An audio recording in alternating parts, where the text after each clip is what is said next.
Last Podcast on the Left is all about the facts. So when Southern New Hampshire University came on as a sponsor, it was time to do some research. Turns out they offer more than 200 online degree programs, and get this, criminal justice and psychology are some of the most popular. Classes have no set meeting times, and tuition rates are some of the lowest in the U.S. Want to learn even more about SNHU? Visit snhu.edu/last. Insurance isn't one size fits all. That's why drivers have trusted Progressive's Name Your Price tool for years. Just tell Progressive what you want to pay, and they'll show you coverage options that fit your budget. Visit Progressive.com to find a car insurance rate that works for you. Progressive Casualty Insurance Company and Affiliates. Price and coverage match limited by state law. Hi. Did you know that you can watch Last Podcast on the Left and side stories on our Patreon right now? Yes, that's patreon.com/Last Podcast on the Left. But over on TikTok, you can see the hottest, tightest, funniest clips from the show right there. It's TikTok. It's at LP on the Left.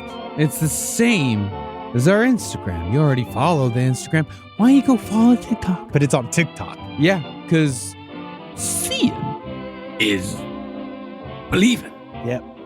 So just go check it out. Watch it. Go send our podcast to China. I love TikTok the crocodile. It's my favorite TikTok. That's the only one he knows. There's no place to escape to. This is the Last Podcast On the Left. That's when the cannibalism started. What was that?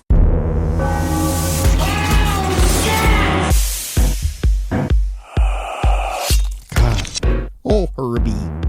Oh, Herbie, why'd you do it? Oh, Herbie. Oh, I've been meaning to have a long talk with you, Herbie. I'm hearing the men scream, and I just know I can't sleep. Okay? If you're gonna murder these men, Herbie. If you're gonna be murdering these men, I honestly... Can you keep it to in town? Can't you take it downtown? You used to do it by the highway. Now it's all day long with the gagging and the choking and the dying and the coming. And I need it to stop there, Herbie. Okay. Welcome to Last Podcast on the Left, ladies and gentlemen. Oh, Herbie. My name is Marcus Parks. I'm here with Henry Zabrowski. It's me. It's Julie Baumeister. Hi. That's your Indiana accent? Oh, Herbie's being bad. Oh, no. He tried to get to the Jackson 5, but they don't go down to the gay bars.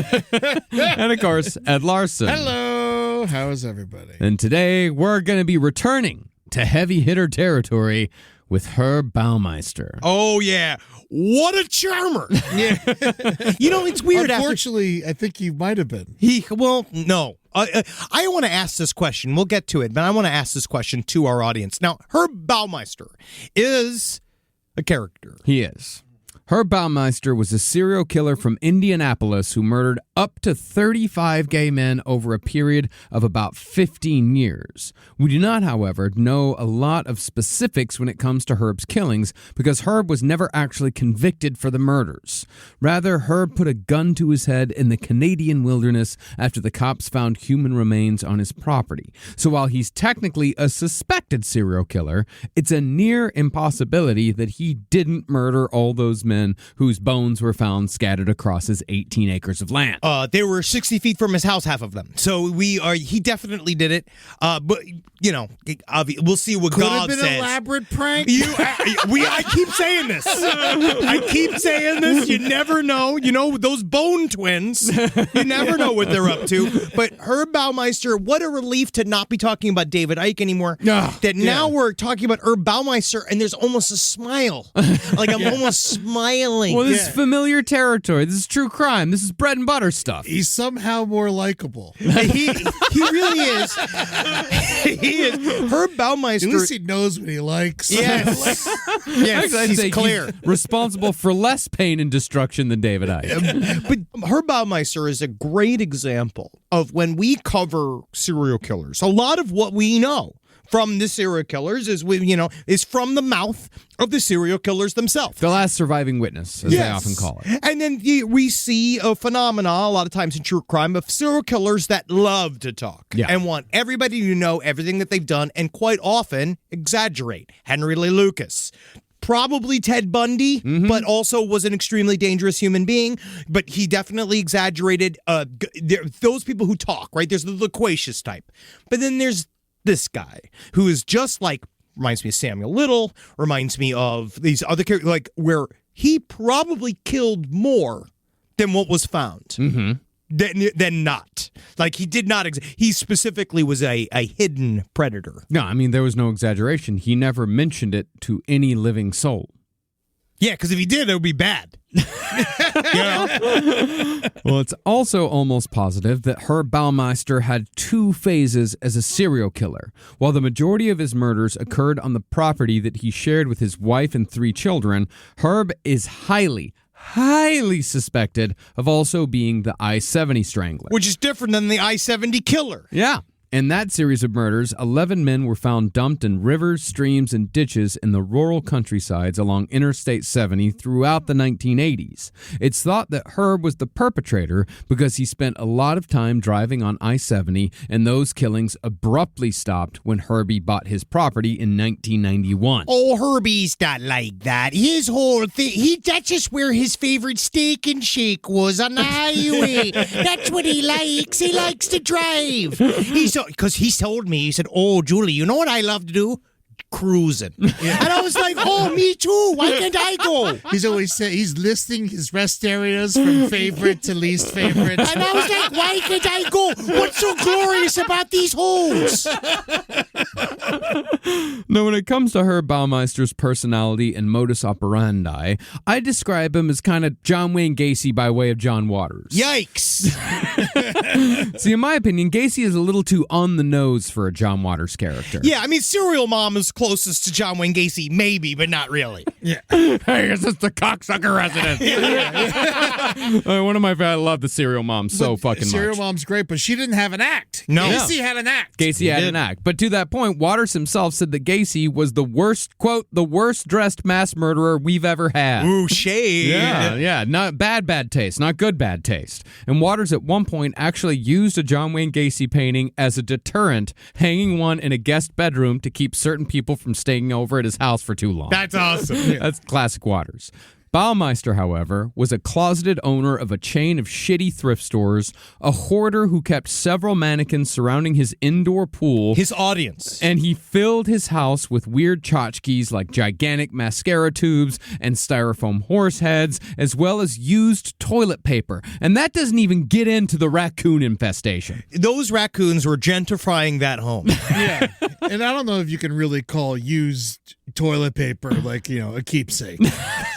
But, Eddie, this is one of those stories where you find out, like, one man's trash is another man's treasure. State of mind, bro. You view shit as, like, a thing that's wasted. It's right? weird. No, I love shit. But that's the trauma that was created by getting rid of it. Big Toilet. Yeah, Rob. Looking at you, who's a former plumber.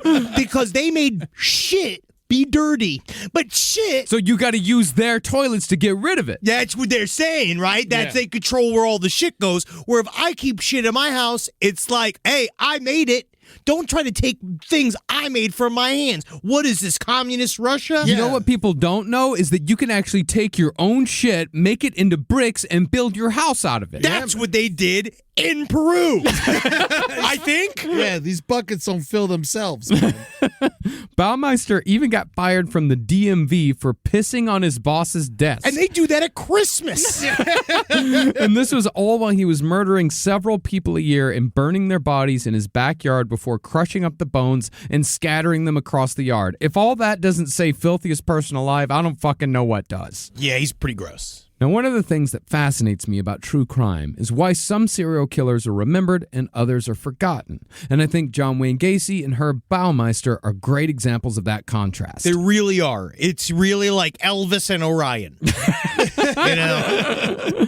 Both murdered gay men in large numbers, almost the exact same body count, in fact. And both, with some exceptions, kept the remains of their strangled victims on their own property. Baumeister, according to one of his surviving victims, even set up his strangulations by asking the victim if he wanted to see a neat trick, just like Gacy. Exactly like Gacy. And they're like 500 miles away or less from each other. Yeah, Des Plaines, Illinois. Yeah, Illinois and like, Indiana. dude, Yeah. And like killing people like around the same time, right? I literally have chills going up my spine because we're also going to talk about another serial killer that was also operating at the same exact time during this time period in the exact part of the United States that this was all fucking happening. Well, Baumeister picked up where Gacy left off. Okay. Yes. Like around that, yeah. When by Because the he's time, later on. He's 90s. More like Okay. late 80s, 90s. or actually, he started in 81. And, wow. Yeah, Baumeister started in 81. Like the, what was it? The guy that was, that did Buster Poindexter.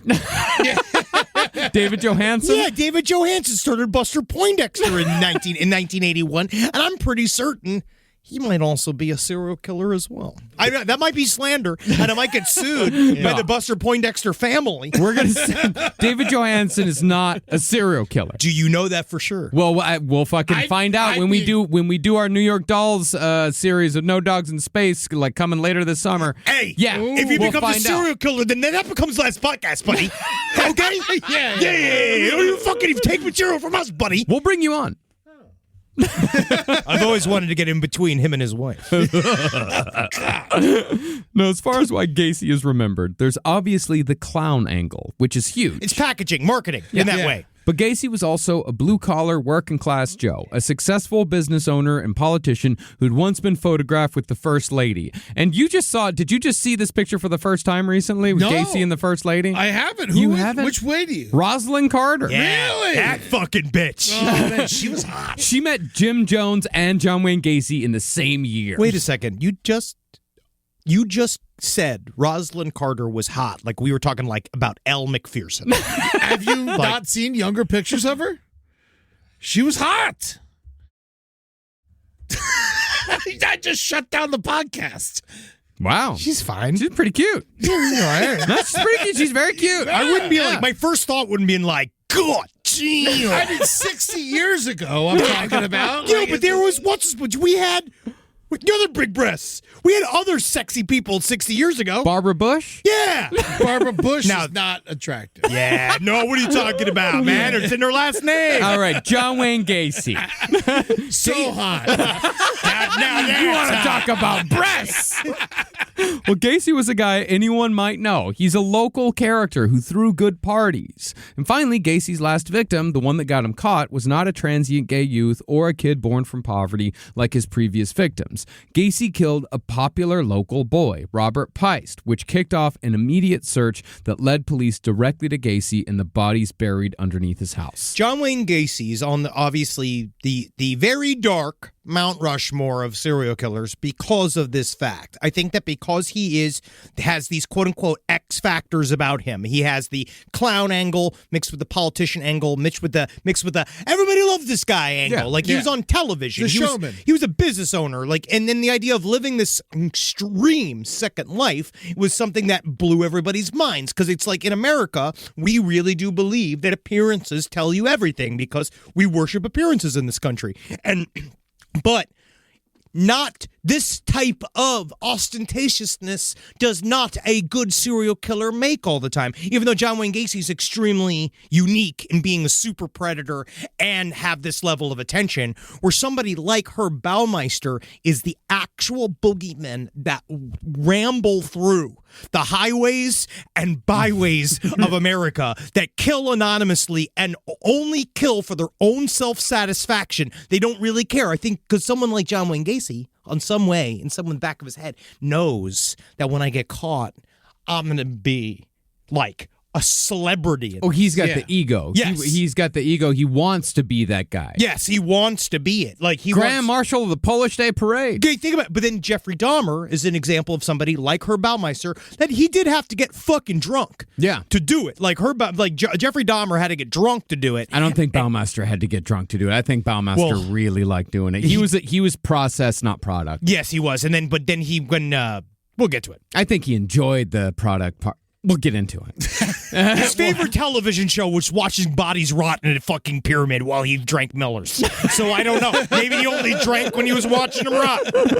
Baumeister was more of a loner. He was a failed businessman with a long-suffering wife and no friends to speak of. He was a weirdo and a dick, unpopular, kind of gross, and smart enough to stay in a marginalized victim pool, gay men. And this was during a time when investigating the murders of gay men was considered a little icky. Yeah, they always thought they'd get like cum on their badge. Yeah, especially in places like Indianapolis. where Oh, they're just Midwest. My God. No, Milwaukee, Indianapolis. I mean, the Indianapolis police were just absolutely fucking awful in this. I mean, Let's be frank. It was the time period because we saw the same thing when we covered Randy Kraft. We saw it was happening in SoCal too. It was happening in the liberal areas of the country too. There was plenty of. It was within Miami. it was basically we're just talking about within police institutions, like going after these crimes made them feel icky, so they didn't want to deal with it, and they just assumed that all gay dudes when they have sex punch and choke each other, and a lot of times it's just jerking each other off while watching the Golden Girls, from what I've seen, or like young men that are having problems at practice. Mm-hmm. At practice? Yeah, for whatever sport they're doing. It's always like they're at like... You've been watching documentaries? No, not those, but I've seen clips from them where it's like you see them and it's always some guy going like, "Hey, Brown, my shoes are too tight." And him going like, "Oh, Greg, I see your pants fell down, man." Yeah. And he's just like, "Oh, no, what's going to happen now, bruh?" And then he just starts getting at him. Sounds pretty similar to the heterosexual documentaries. I feel like sometimes they have more plot sometimes. The gay ones? No. The straight ones. Oh, yeah. I'm stuck in the laundry machine. There's a lot of fucking plot to that, huh? It's so much plot. Well, basically, you know what that's all about? The problem in America that we can't fix our fucking machines, right? That's what this is you're about. talking about planned obsolescence? That's what that's all about. It's all about. Big Mayfair. Well, Baumeister also offed himself before he was arrested. And even though there was the same sort of mass investigation of his property like Gacy's, you didn't have the dramatic footage of men carrying body bags filled with goopy remains like you did at Gacy's house in Des Plaines, Illinois. But because Baumeister didn't reach star status, so to speak, only one somewhat reliable true crime paperback was written covering his life and crimes. That's our main source today, Where the Bodies Are Buried by Fanny Weinstein and Melinda Wilson. I did read the somewhat bitchily titled "You Don't Know Who I Am." That was also about Herb Baumeister, but it's one of those Amazon books where it's just like all filled with fake shit. Oh, yeah, you can't trust that shit. Yeah, it's like the Jack Rosewood books that are just total fucking horseshit. But for our other source, which we'll get into next episode, we've got something that I've never seen in a serial killer story. Yeah, that's what makes this one fucking good. But before we get into all that, let's tell the story of Herb Baumeister himself, starting with his childhood in Indianapolis. So Herbert Richard Baumeister was born to a comfortable middle-class life in 1947 Indianapolis as the eldest of 4 children, the son of a successful anesthesiologist and a housewife. Love it already. Yeah. Now, I wish I could be in there. Now, when Herb was a small boy, he wasn't exactly abnormal. More accurately, Herbie was just a fucking nerd. Super nerd, yeah. For example, he and a friend formed what they called the Weather Club, where they'd pick a random spot on the globe and, quote, report on the weather there. Herbie would then moderate the discussion that followed. It's a bit exacting, but I knew a lot of nerds that kind of had this sort of, I had a kid that grew up that was super obsessed with the MTA. Yeah. Right. So he was super into all the buses and the trains. I think now they call that something different. And then but he also have had other things where we go like at the chess club. That was kind of nerdy. No, the chess. Yeah, I mean, chess club is fine. But it was also horny. Yeah. Like that's the thing about the weather club is I wonder whether or not they're all talking about clouds. Did you say the chess club is horny? Yeah. Really? You were in the chess club? Yeah, buddy. And it you was got horny. laid? I had girlfriends. Yeah, girlfriends. But did you meet them through the chess club? No. So what are you basing the chess club being horny on? He would Nerds go are home and jerk off. Yeah. No, nerds are super horny. Yeah, well, everyone's super horny. No, not all people. Some people aren't. At apparently. 16, everyone's horny. Sometimes they're more angry. You know? Well, once Herbie reached adolescence, his behavior morphed into something more antisocial. He had a hard time fitting in with others, not because he was a nerd, but because he started saying and doing odd shit. He was jacked from the batter. Mm-hmm. You know, like he was one of those guys that was like he never fit into any social rhythm at all. Yeah. What'd he do? His childhood friend Bill said that Herbie would ask people uncomfortable, unprompted questions like, hey, what do you think it'd be like to drink human urine? Honestly, I think it'd be difficult to catch, and I think a lot of it is probably, I don't like yellow drinks. Yeah. I feel like that's not that crazy of a question. But if you ask it again and again to a lot of people... Yeah, no, it's you. You ask Hey, it what do once you or think twice. about human urine? You think it tastes like lemons? It's the frequency. Yeah. Yeah. Can I have some of that urine, please? Also, I mentioned then if you become urine boy, you know how it is in high school. Like if you do one thing that's the outlier, then you become that thing, and then you're locked into that. Unless you show up at the talent show, do that lip sync that changes your entire fucking career around inside of the fucking school, retrofit it. That's nice. Did you do the lip sync? No, I was already way more popular. I had already been I was running the talent show. And then I was the gatekeeper. Yeah, and I had a little office. People would come in You had there an and office in high school? they'd come in the little back area, and then first of all I'd be like, do you tap? And they go like, yeah. And I was like, do you tap naked? Wow. Learn how to be a producer. On another occasion, Herbie found a dead crow, hid it in his jacket, brought it to school, and left it on a teacher's desk. It's rumored, but not proven, that after the crow incident, and after Herbie got obsessed with the idea of drinking piss, that his father had him committed to a mental hospital.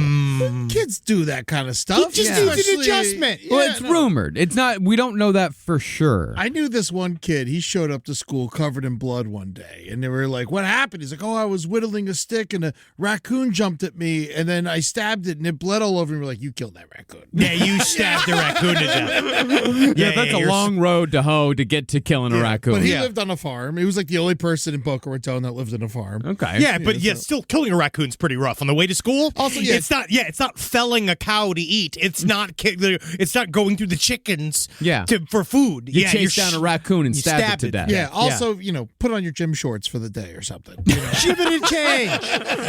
But people said that Herbie thought that it was like funny. Yeah. Like he was a guy that very similar to Jeffrey Dahmer.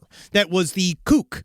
So people thought he was funny in a way, but most of the time people said that he was invisible. Yeah. I mean, Herbie was supposedly diagnosed with schizophrenia in the mental hospital. But again, this claim is from fairly dubious sources that only reference each other for proof that Baumeister was actually committed as a teenager. Yeah, nothing's on the books saying that he has schizophrenia. What we do know, however, was that Herbie's father was a strict disciplinarian who would verbally and physically abuse his son. It's the only time he's not wrong. But we can't say that because that's the thing. Is that you can add. He created it. Yeah, that's the thing. Is that that's the shit that leads to the killing. I don't know, man. Made Jermaine Jackson. Bring him back up, man. Super talented. Yeah, kid. Why are you doing why are you so obsessed with the Jackson family getting beat into talent? Because we're in Indiana. This is like the 10th time you've get brought up like, oh yeah, Michael Jackson. Good thing he got hit. Well, it's because I'm saying, Thank God. I wish that somebody had cared about me so much. To beat you, but your mother did beat you. A couple times. Not hard enough. She couldn't finish the fucking job. Well, because he was abused, Herbie shut down emotionally at a young age and stopped reacting altogether when his father punished him. He also withdrew socially, choosing to go home straight after school to watch TV and eat peanut butter sandwiches and carrots instead of playing with friends or siblings. In fact, besides the friend who remembered all the piss talk, nobody else remembered Herb Baumeister at all. Yeah, you got to make a moment for yourself. Sure. But even though Herb's relationship with his father wasn't the best, what with the physical abuse and the mental institutions and such, Herb still wanted to emulate his father's career. So he attended Indiana University in 1965, where he majored in a very serial killer specialization, anatomy. Yeah. And this is his attempt. when he was going up to being like, we see this, I think, a lot with serial killers, where he was like, I'm going to give being normal a shot. Yeah. My father does this. He obviously his DNA created me. Right. And I kind of feel weird, but maybe this is where I can go and not feel weird. I can go into this because in anatomy, like a surgeon, then you get to cut up bodies and play with fucking disposable tits and like cut off people's butts and stuff and play with their organs. Is that and what stuff. surgeons do? Yeah. That's guys, I have surgeons in my family and they never bring that up. But they get paid to do it. They get paid to go through someone's intestines and go, oh, spaghetti. Oh, spaghetti. No, sorry, I gotta go do a buttectomy. I gotta go cut off a butt this afternoon. But that is a completely responsible way to exercise these feelings. I'll have to ask my brother-in-law.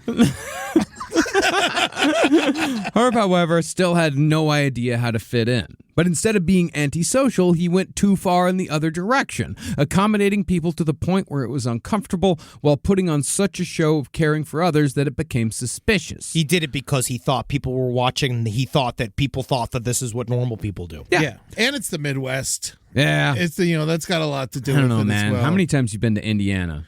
It's A not couple times. It's not a I've been to friendly place. Indianapolis. It's not a friendly place at all. Yeah. Well, they got lots of sausage. Just remember that one time when you had collapsed before the show and we couldn't do that live show in Indiana and we went to that bar in Indianapolis and then we met the COVID nurse that was like super racist, saying a bunch of weird stuff and then saying about how COVID didn't exist but she had a wedding ring on. She was talking about her husband and then she started making out with another man and then the man and him, he was like groping her and stuff and people were taking pictures and stuff and she was like laughing and then I think they went and had sex in the bathroom. Hell yeah. Shout out to our first responders.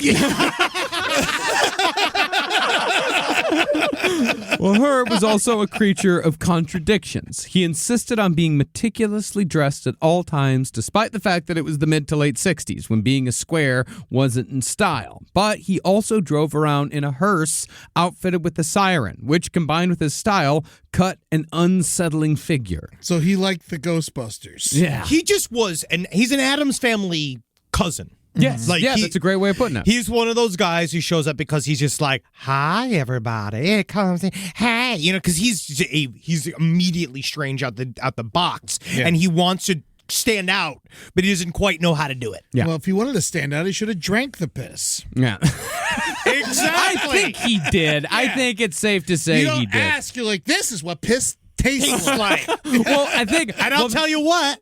It tastes like piss. Yeah, well, maybe we were putting the emphasis on the wrong word. Maybe it should have been like, what do you think piss tastes like? Yeah. Because I think. know. Yeah. Because I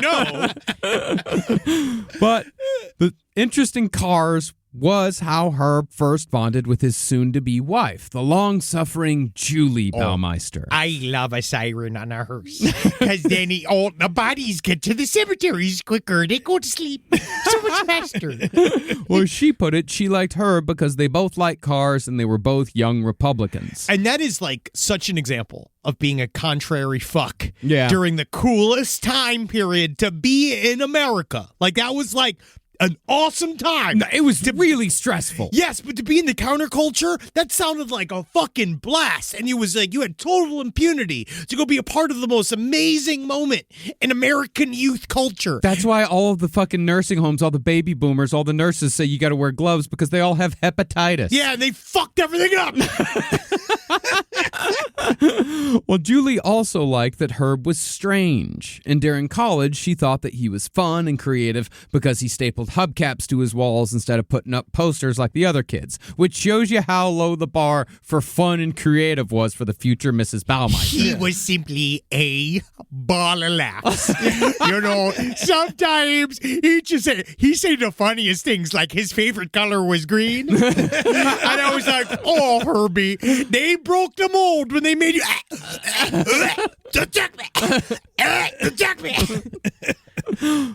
But he was a decorator like Wall-E was a decorator. Yeah. Actually, he did, yeah. Very similar to Wall-E. He was a decorator like Jeffrey McDonald was a decorator. Yeah. But when they got married in 1971, Julie discovered that strange isn't always a good thing. For example, on their wedding night, when young lovers are supposed to be deep in the throes of passion, Herbie chose to instead read a magazine. Oh, you know how it is. He likes to get his stretches in, and then we did a couple of rounds of making makeups on each other, and then he read his favorite magazine, which is called Wedding Night Magazine. And I don't need all the sweat. No, they didn't. I mean, it's the modern day equivalent of getting married and then scrolling through your phone all night. Yeah. Julie's if obtuse was a person. Yeah.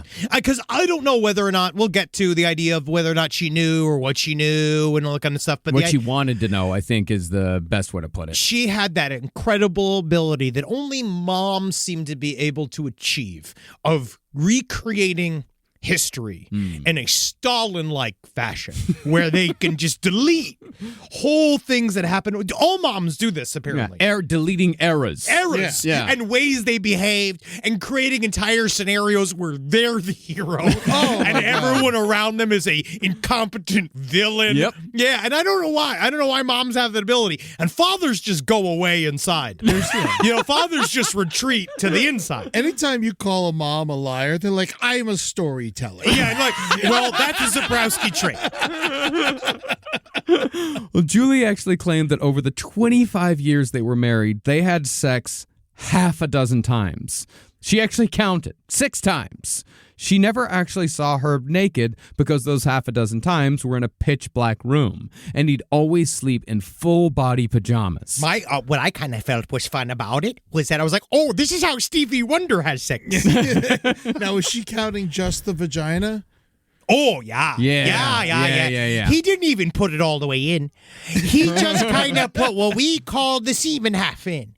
And just so I could get it up in my goots. Yeah. And that's the thing is that he actually had, he was like 3 for 6. He had 3 kids with her. Yeah, dude. Wow. So That's yeah, a lot. out of Well, he 6 saved his cum. Yeah. No, I don't think he did. He saved his baby cum. So you think that the cum that he was having with the gay men was different from the cum that he gave? You think that's different?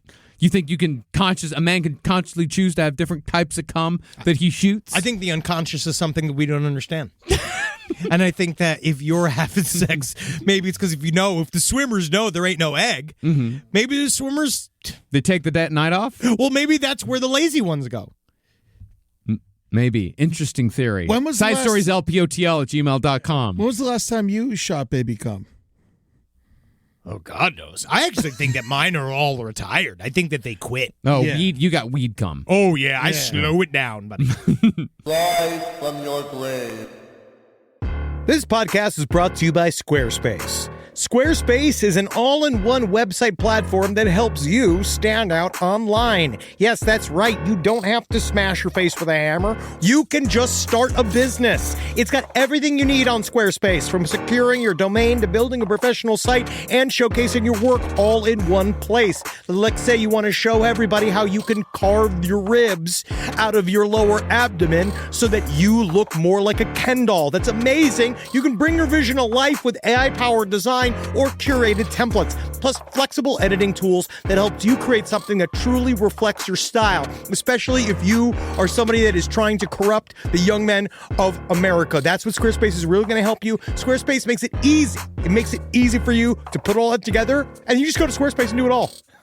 Thanks, Braden. Head to squarespace.com/left for a free trial. And when you're ready to launch, use offer code LEFT to save 10% off your first purchase of a website or domain. Summer means freedom. And for adults, summer means work next to freedom. But thanks to Mint Mobile's summer sale, it can almost feel like the work is playtime for the adults. Right now, all of Mint's plans are $15 per month, even unlimited. Free yourself from big wireless and switch to Mint Mobile for high-speed data and coverage on the T-Mobile 5G network. It's so well connected, I could call from anywhere. Deep from well within my bunker, where my AI-fueled robots slowly but surely toil for me, but I know for a fact I'm saving money on my phone plan. Or up above, where I'm training all of my giant Amazon female warriors who will fight in bulletproof mesh, Also, honestly, Mint Mobile's really cheap and it's really reliable, so you should use it. To get your new wireless plan for just $15 a month, go to mintmobile.com/LPOTL. That's mintmobile.com/LPOTL. Cut your wireless bill to $15 a month at mintmobile.com/LPOTL. That's it. There's no catch. Upfront payment of $45 per 3 months, $90 for 6 months, or $180 for 12 months. Plan required, $15 per month equivalent. Taxes and fees extra. Initial plan term only. Greater than 50 gigabytes may slow when network is busy. Includes up to 20 gigabyte hotspot. Capable device required. Availability, speed, and coverage varies. See mintmobile.com. In the United States of America, there's a break-in every 26 seconds. That means somewhere, right now, an intruder is getting closer. The problem is most security systems only alert you after a break-in has already started. That's too late. Choose SimpliSafe to secure your home. Using the Outdoor Camera Series 2 and advanced AI alerts, SimpliSafe's US-based live agents identify threats on your property and help deter them, stopping crimes before it starts. That's a real peace of mind. They've got a really great security system that makes sure people don't get in your house or it makes a big noise. And to me, that's a big deal for me, is that it protects all of our yelling with a siren in our studio, which is one of the most important things that can be protected. I don't care if thieves come and kidnap us. I don't care if marauders come and steal our staff and bring them to another country against their will. As long as our words aren't affected, as long as our precious data isn't affected. And SimpliSafe does that. And for that, I say, God bless you, SimpliSafe. God bless you. God bless you, SimpliSafe. God bless you. Experience greater peace of mind with SimpliSafe, now available with an exclusive discount for our listeners. Right now, you can get 50% off your new system by visiting simplisafe.com/LPOTL. That's half off at simplisafe.com/LPOTL. There's no safe like SimpliSafe.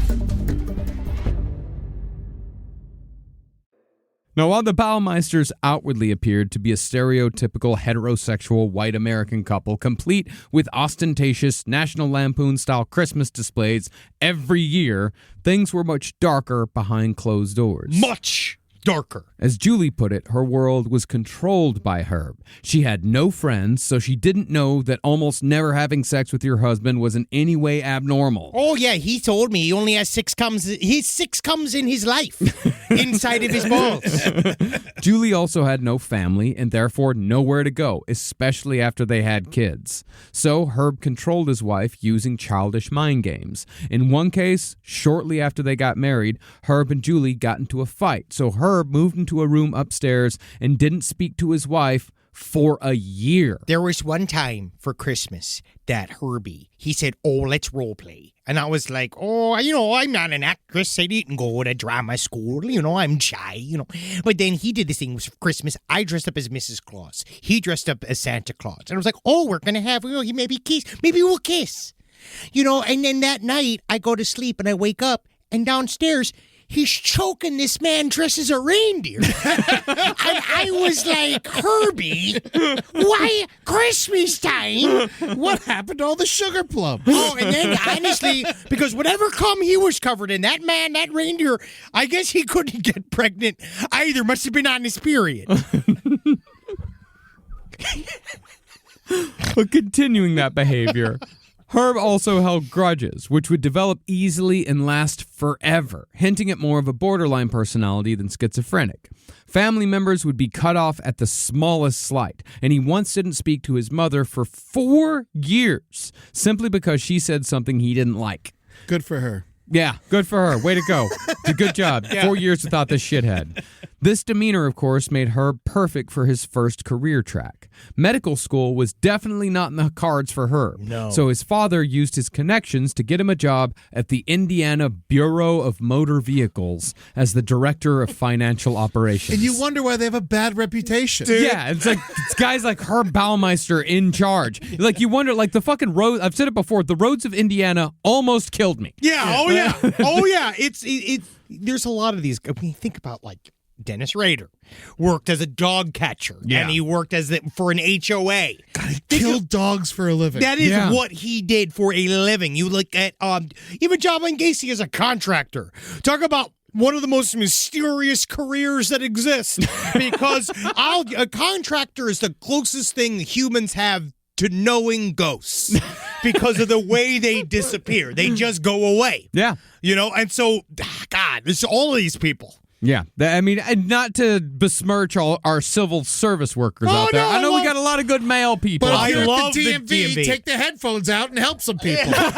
We love the DMV. We definitely don't need any more problems at the DMV. I'm getting my driver's license soon. Dude, congratulations. He's never had it. Yeah, Well, I had it, but I got rid of it. Well, they got rid of it for they you. took it Yeah. from me. Can you vote? Oh, yeah. Oh, nice. Okay. Yeah, I vote like 3-4 times an election. Now, the reviews Herb's coworkers gave of his behavior were mixed because at this point he was still trying to fit into society, but he was slipping.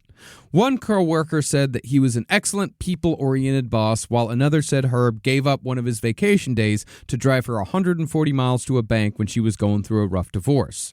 At the same time, though, Herbie's mental state was precarious to say the least. He would rant and rave about odd shit for no real reason, then would spend hours crying alone in his house. At one point, he got into a car accident that triggered a full mental breakdown and got him a stay in a mental health ward, possibly a second. I have a theory where so during this time period, he was starting to, apparently, he went through this, he always would have problems spending money.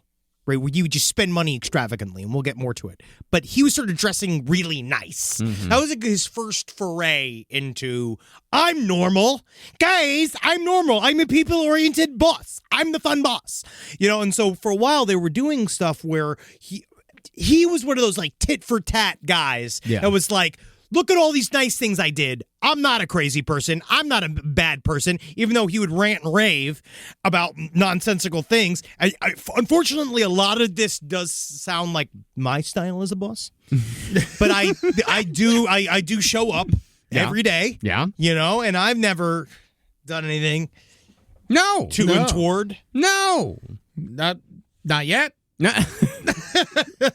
Imagine that long car ride, and he's just like, "Do you mind if I pee in this bottle?" Oh, yeah, I gotta pee. I'm like, ooh, man, I am thirsty. But no, so Do you need to pee? Do you need to pee? What does your urine taste like?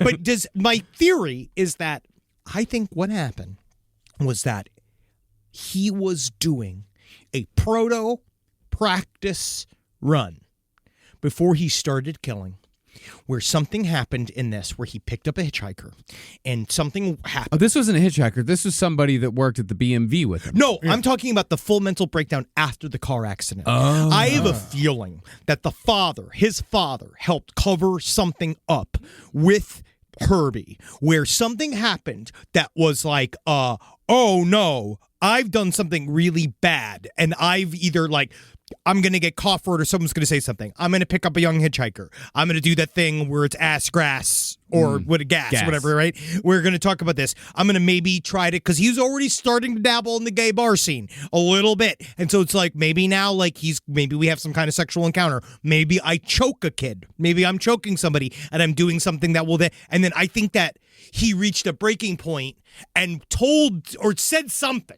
Yeah. And then they put him into a mental asylum, and then it didn't help.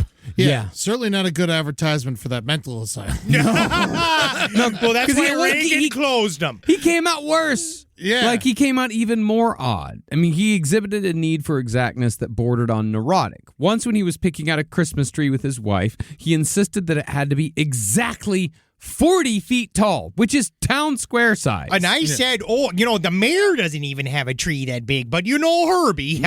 Yeah, you can't get him out and not getting something large inside of him. Where are you going to put that tree? Bend over, I'll show you. This tree was either a part of Herb's ostentatious outdoor display that year, or he was giving his wife an impossible task that he could use to berate her when the quest failed. And I have a bit of a theory as well that just kind of hit me about his stay in the mental asylum.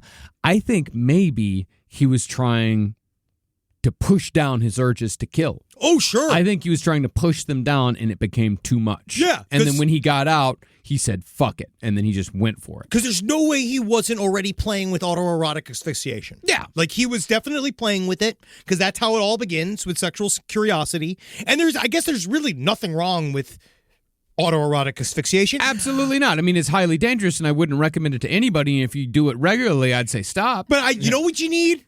A spotter. Yeah, you always need a spotter. Can't there Call a just buddy. be... Yeah. Have a Phone a sex friend. spotter. Although it did result in like one of the funniest, world's greatest dad.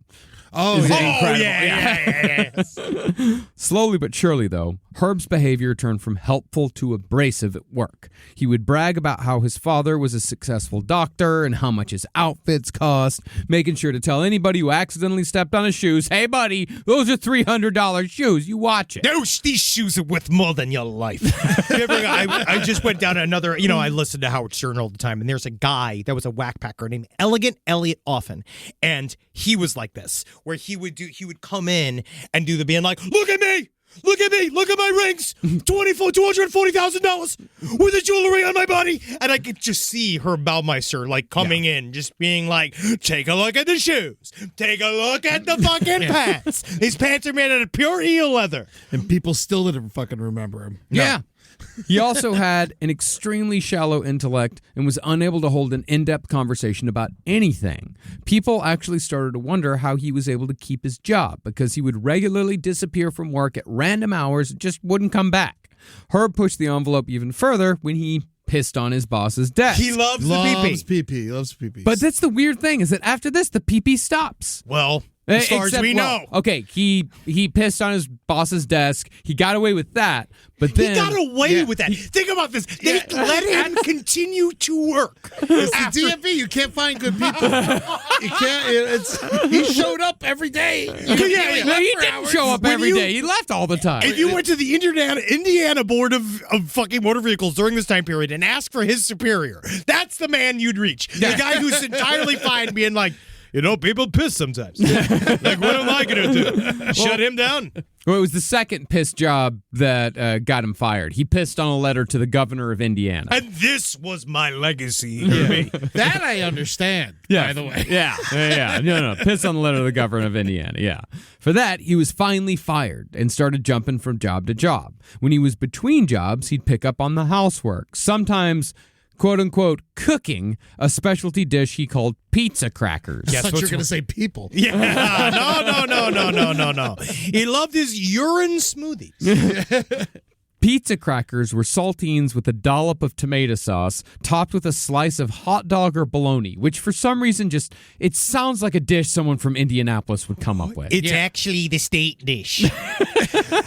When the governor first served pizza crackers to the president of Iran, that was one of the most special days in Indiana history. And I was just a little girl seeing it on the news. And it was like the moon landing.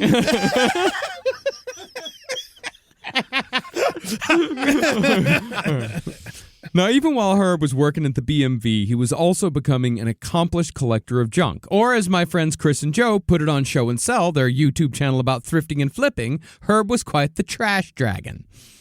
They hoard. Herb... like smoke. Yeah, like smoke. Trash dragon.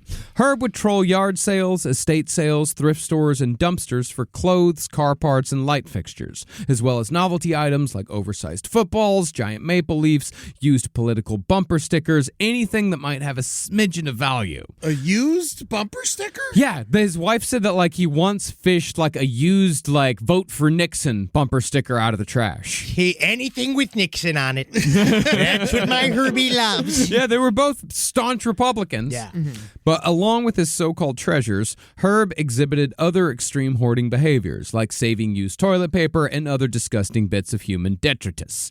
About the only whimsical thing Herb Baumeister ever did, which is still kind of sort of sinister, was demand that his home always have a fully decorated Christmas tree year-round. I love Christmas. It's amazing. Everything's in shiny papers. I love it. Boxes are not normal anymore. Boxes are not fun. And in my Ohio family, they keep the Christmas tree up too long, and then they just decorate it for Valentine's Day and then Easter. It's a sign of depression. Herb Baumeister, is there maybe like, what does this sound like to you? Getting into thrifting, getting into flipping. Is it his own way of being like, because he has no skills, he's not super smart, epitome of mediocrity, everything he touches turns to shit. What if when he goes thrifting, is there something along the lines of, oh, look, like, I can make something out of nothing. Of like, oh, look what I can do. I'm adding value to the world, like in that way, which is actually, I think, a lot of people's impulses of doing thrifting. Or is it just like, because hoarding's about control. Oh, it's about anxiety. I think Herb Baumeister, also, he had his he was anxious? I think he had massive amounts of anxiety, and this was a way to control things, and it just calmed him down. Some people just get that hit of dopamine from just buying something. I do they that. Just fucking buy. But, when it gets to this point, though, it's like you're just buying little tiny tchotchke, like just bullshit things to fill your house up with. Or he would fish them out of dumpsters. I don't know. Maybe it gave him some sense of worth. I mean, it definitely stops me from buying more T-shirts. I have thousands of T-shirts, and one thing that always, like, once I want to buy another T-shirt, I just kill 5 or 6 dogs, and I just feel better. So, like, I kind of get that. I get, like, where his anxiety had to go. Like, the steam release, yeah. Now, after bouncing around various low-skill jobs for years, Herb finally got a job at a thrift store, which is like an alcoholic working as bartender. It's a fucking bad idea. Yeah. But after a short period of time just working at a thrift store, Herb got the bright idea to open his own. Herb got it into his head that he was going to open a chain of upscale thrift stores, something that he thought was a ticket to the American dream. And eventually, Herb got his wish in 1988 when he and his wife borrowed $35,000 from Herb's mother and opened their first Save-A-Lot thrift store on 46th Street in Indianapolis. Save-A-Lot. Save-A-Lot. It's just that they left the E off. But that's what makes it cool. Save money on the sign day. Yeah. Which automatically, that's the thing. He wants the upscale store. I see Save-A-Lot. I know that's a cheap place. See, it could be funky. You know when they do that? Like funky is different because funky means it's well curated. Yeah. But it sounds like he didn't do that. No. He was so in the closet that he opened 2 closets. Yes. Yes. He's just been like, there's amazing things inside of this closet. Oh, wow, look at this coat. I could kill a man in this coat. Now, Herb and his wife did surprisingly well in their first year, running the store together, and made enough money to open a second store in 1990. They made not enough money to open the second store. They made it. I mean, they did it. It was a problem, obviously. But since Herb and Julie already didn't have the best marriage, owning and running 2 retail stores only made matters worse. Little did Julie know, however, that Herb's private life was far darker than she could have ever imagined, because for the previous decade, Herb Baumeister had been one of Indiana's most prolific serial killers. I mean, I'm fucking making the reveal here, but this entire time, he's been killing dudes. Oh, yeah, buddy. When he's opening the store. All of everything. The He's entire been killing time. people this whole time. But, he's not definitely the I-70 killer. He is, it's pretty close. I mean, it's very I-70 close. Strangler, because the I-70 killer is somebody else. Yeah. See, Nice. It had been common knowledge in the Indianapolis gay community throughout the 80s that an increasing number of young gay men had either disappeared or turned up dead. Can I get a true crime sound bed after this when we put it in the editing? And that's when he went down to the seedy underworld of gay sex dungeons.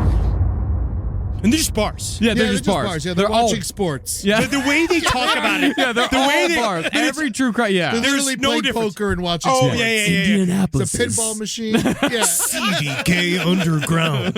Yeah. They're just eating cheese curds. Yeah. And like hanging out. Yeah, I remember I went to a bar in Indianapolis once, and it was supposed to be like a goth night, but the kids that ran the goth night couldn't figure out how to get the PA system going, so we just sat there in silence for an hour while they just fucked around with it. What's more goth than that? Yeah. The silence of the grave. The extreme incompetence? In silence. Both. Well, in all, the bodies of 11 teenagers and adults were discovered naked or partially clothed near Interstate 70, all of whom had been strangled to death. These men, however, were not hitchhikers, nor was the killer a trucker like the moniker of the I-70 Strangler suggests. I guess that's the I-70 killer. That's the trucker, right? That's the trucker. Yeah. Or they think is the trucker. They think. Instead, most of the victims had met their killer in popular gay bars with great fucking names. You had the Vogue Theater. That's awesome. You had the Broad Ripple. I love that. I'd go to the Broad Ripple. They even had a Brothers. Hey! I think brothers have. It's Apparently, all over. Yeah, it's very common. My dad used to always make fun of every time we passed the brothers. He's like, "Oh, I'm not going there," you know. Meanwhile, So it's but you keep bringing it up, Dad. You know what I mean? Yeah. Like you keep bringing Dad, it up, and you have this weird sort of like tinged, tense obsession with brothers. And every single time we go by it, you say that you don't want to go in there. We're like, why would I assume you would go in there, Dad? That's a gay bar. You are, though. You keep mentioning it, though. Yeah, he would always say the same thing about Choices, where Cunanan used to go. Interesting. The Gay Steakhouse Club. Yeah. Which being like, but you're obsessed with this, Dad. It seems like you curious. It seems like you want to go in there. You want to check it out. Because it might be nice, because then he probably make up nice conversation with other men. Yeah. You don't always got to suck dick. Not always. My favorite thing my dad would do when we were driving around is every time we passed a strip club, he'd go, "Uh-oh." And then he'd say the name of the strip club. Yeah. Uh-oh, Chit Chat Club. That's fun. My dad, my favorite thing my dad used to do, quote unquote favorite thing, was that if someone was crossing the streets, he'd always go like 90 points about killing them. Yeah. My dad had that joke as well. Childbearing, it's 180 points. He's a cop, right? Yeah. Love my father. It's doing great. And where did it come from? Where'd that sense of humor come from? Say it. Well, starting with a sex worker named Michael Petrie in 1980, Baumeister, if he was indeed the I-70 Strangler, killed at a clip of about one a year, but usually between August and October, but sometimes as early as May. It was always during the warm months. Is that like common? It's actually showing that amount of restraint isn't common. Okay. For 10 years to like that's usually the guys they go more often like that because you get less of a return on the dopamine each time. You get less of a return on the pleasure each time. So they have to the cooling off period is shorter and shorter. But to kill one a year for 10 years is very uncommon. Well, he's or probably at least that's the thing. It's uncommon amongst those who get caught. Yes. And then I think that having that space in between allows enough time to go that people kind of forget. You could see that Herb Baumeister, just from already talking about all of this, is fighting every day, tooth and nail, to not kill and rape. He is literally like a moment away. Want to do it? I think that he created what we talk about with serial killers a lot is they create circumstances in which then they can say, it is now beyond my control. I had to kill. So they start slowly ramping up. That's why I think it started with just some activity with sex workers. Usually does. And I think a lot of it probably is that he got his steam released by doing extreme sex with sex workers that did not involve death. That like he probably was still just getting violently choked out and choking out somebody else without killing them every once in a blue moon to blow off the steam, and then he would then go into a fugue state. He would become this shadow other person when he was in when he was sexually engorged, and he would choke and choke and choke and choke, and then wake and be like, once he came his pants, he was like, oh no, and had to deal with it. But didn't we would have had more stories then, right? Or no? No, well, but unless they were happy with it. There's a consensual. There's some of it that's probably some form of consensual. And I imagine sometimes you're blackout drunk and don't remember what happened. Yeah. Sometimes, and you also remember like this is the 80s, the 90s in Indiana. It's a secret. Indiana it's all is a rabidly racist and homophobic place. I know. Yeah. And it's not, so these guys aren't going to be coming out and telling their stories. One guy did, we'll get to later, but, most of the time what happens with guys like him, this happened with Gacy, is they're getting into it, they're doing like, weirder and weirder and more violent like sexual shit, and then they accidentally kill someone and for then the first time. Then it's on. Yeah, and then after they accidentally kill someone, they recognize the feeling that they get when they do it, and they're like, I've never felt anything that good in my entire life. I want to do that all the time. But they also know that it's wrong. They know that if they keep doing it, they're going to get caught and they're going to go to jail. Yeah. So really tamping down the urge to not do it isn't because like, oh, I don't want to do this. It's because I know if I do this too much, I'm going to get caught. Yeah, it's all I want to do. It's the opposite. He's like, remember when you first made your very first cheesesteak? It's like that. It was, I never look back. And now I eat them in secret. Yep. Oh my God, you're the Herb Baumeister of cheesesteaks. It's the I-70 cheesesteaks killer.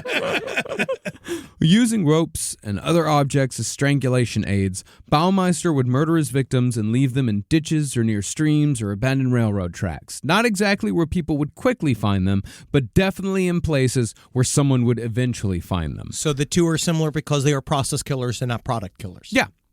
Making things even more complicated was the fact that Herb Baumeister was not the only person murdering gay men in the region in the early 80s. Yeah, dude, it was bad there, man. Yeah. Between 1982 and 1984, a man named Larry Ayler tortured and murdered at least 21 young men from Illinois and Indianapolis. That's between 82 and 84. It's 2 fucking years. That was a dangerous place in the world and time to be a twink, man. Yeah. For like this, from like the 70s to the 80s. I mean, yeah, like John Wayne Gacy, like he has 33 that we know about. It's likely that it's far more. 50 to 60, he traveled around. There's more accounts of him killing people in other areas. Right? Yeah, there's a bunch of, and him going on work trips and killing people. They're pretty certain that he did. I think John Wayne Gacy could be like 70, 70, 80. Very much so. Yeah, because, I mean, Gary Ridgway is something like, what was 50. 90? No, Gary Ridgway is like something like 90-something. Yeah, because he did it, fucked, simply. Like, you know how Stanley Tucci makes dinner?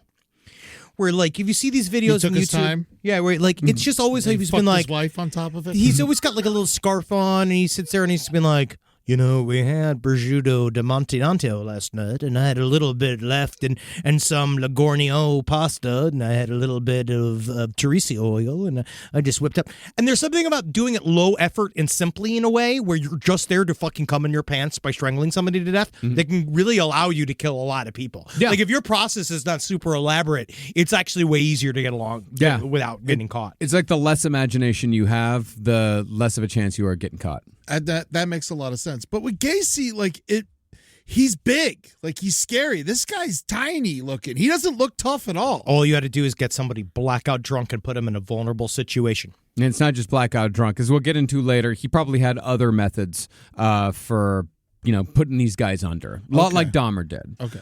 Well, this guy who had killed 21 between 82 and 84, Larry Ayler, his signature had been to drug, handcuff, and disembowel his victims, then pull their pants around their ankles as a final indignation. He'd then leave them off remote highways. But thankfully, he was caught in 1984 and died of AIDS on death row 10 years later. So they got one of them. Yeah. So he got AIDS in prison. Nope, he got AIDS before. Wow. Well, at least as far as I know. 10 years? Yeah, like if he died in 84. Well, once he got in prison, then he technically got health care. I mean, I don't think you're going to have AIDS for 10 years back then. I mean, maybe you can. I'm an idiot. You very much can. AIDS, like, you didn't, like... No one knew. There's some people who got AIDS back then who actually, like, survived. I mean, very, very few. But yeah, it really affected a lot of people in different ways. Some people would go, like, very quickly. Some people would linger on for a long time. Okay.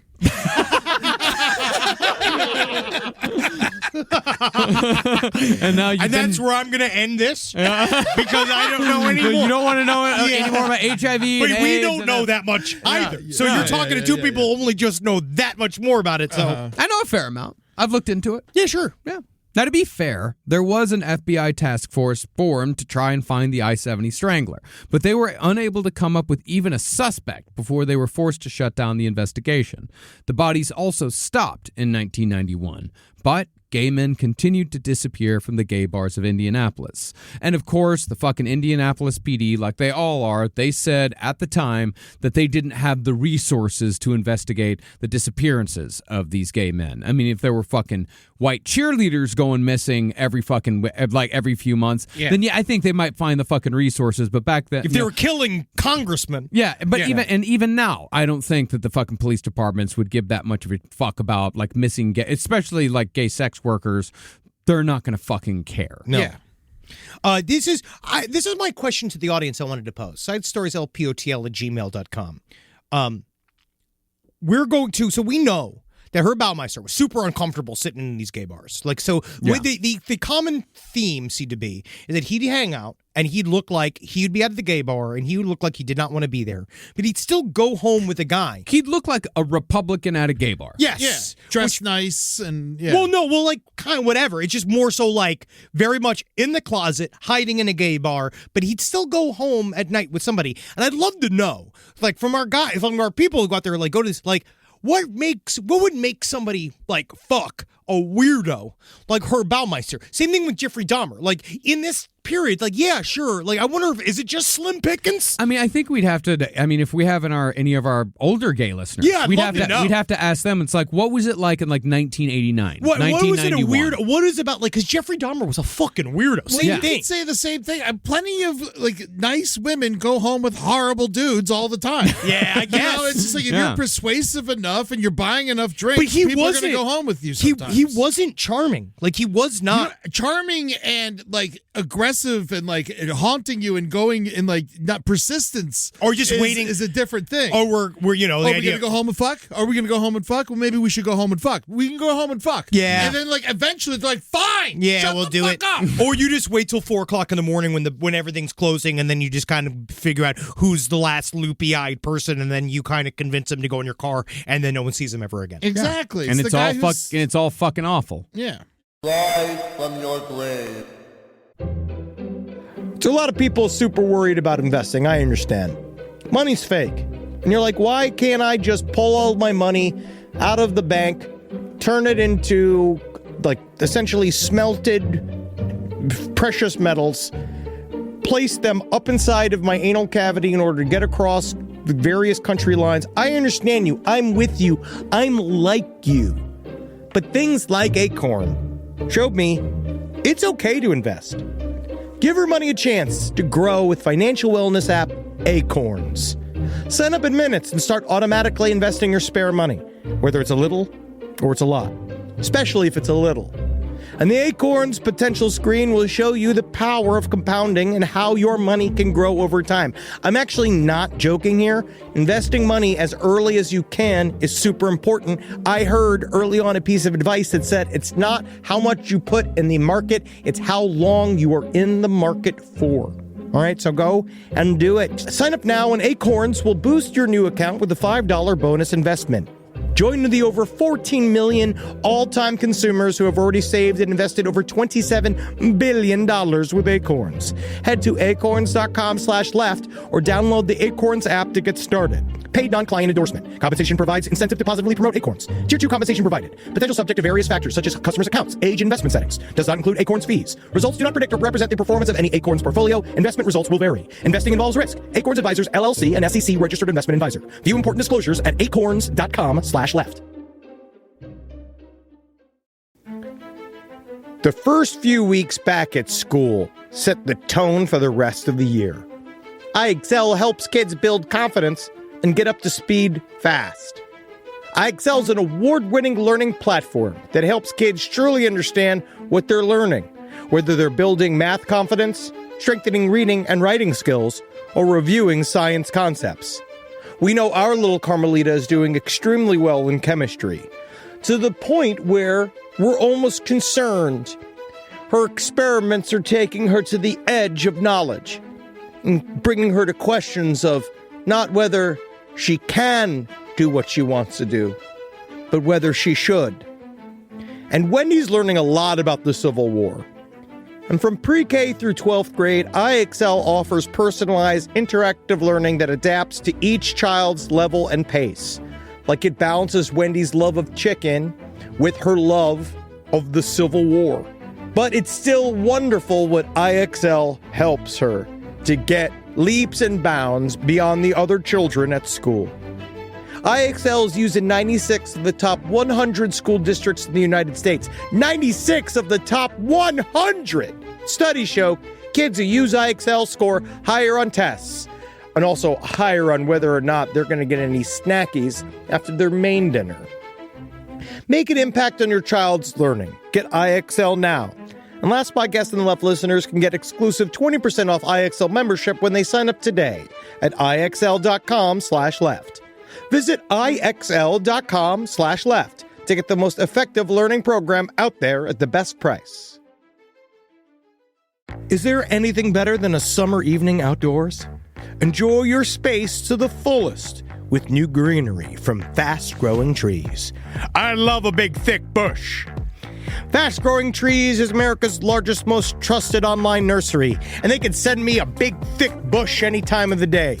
It arrives at work. It arrives at my car. I can pinpoint on a Google map where it is. Send me a big, thick, brown bush. And they send it immediately when they have it, because sometimes the shaver comes to town. I remember one time I ordered a cherry wood tree from Fast Growing Trees, and my God, I couldn't cut it down no matter what my father told me to do. I had to lie to him about it, and next thing you know, I became the first president of the United States of America. And even you can become the first president of the United States of America with Fast Growing Trees.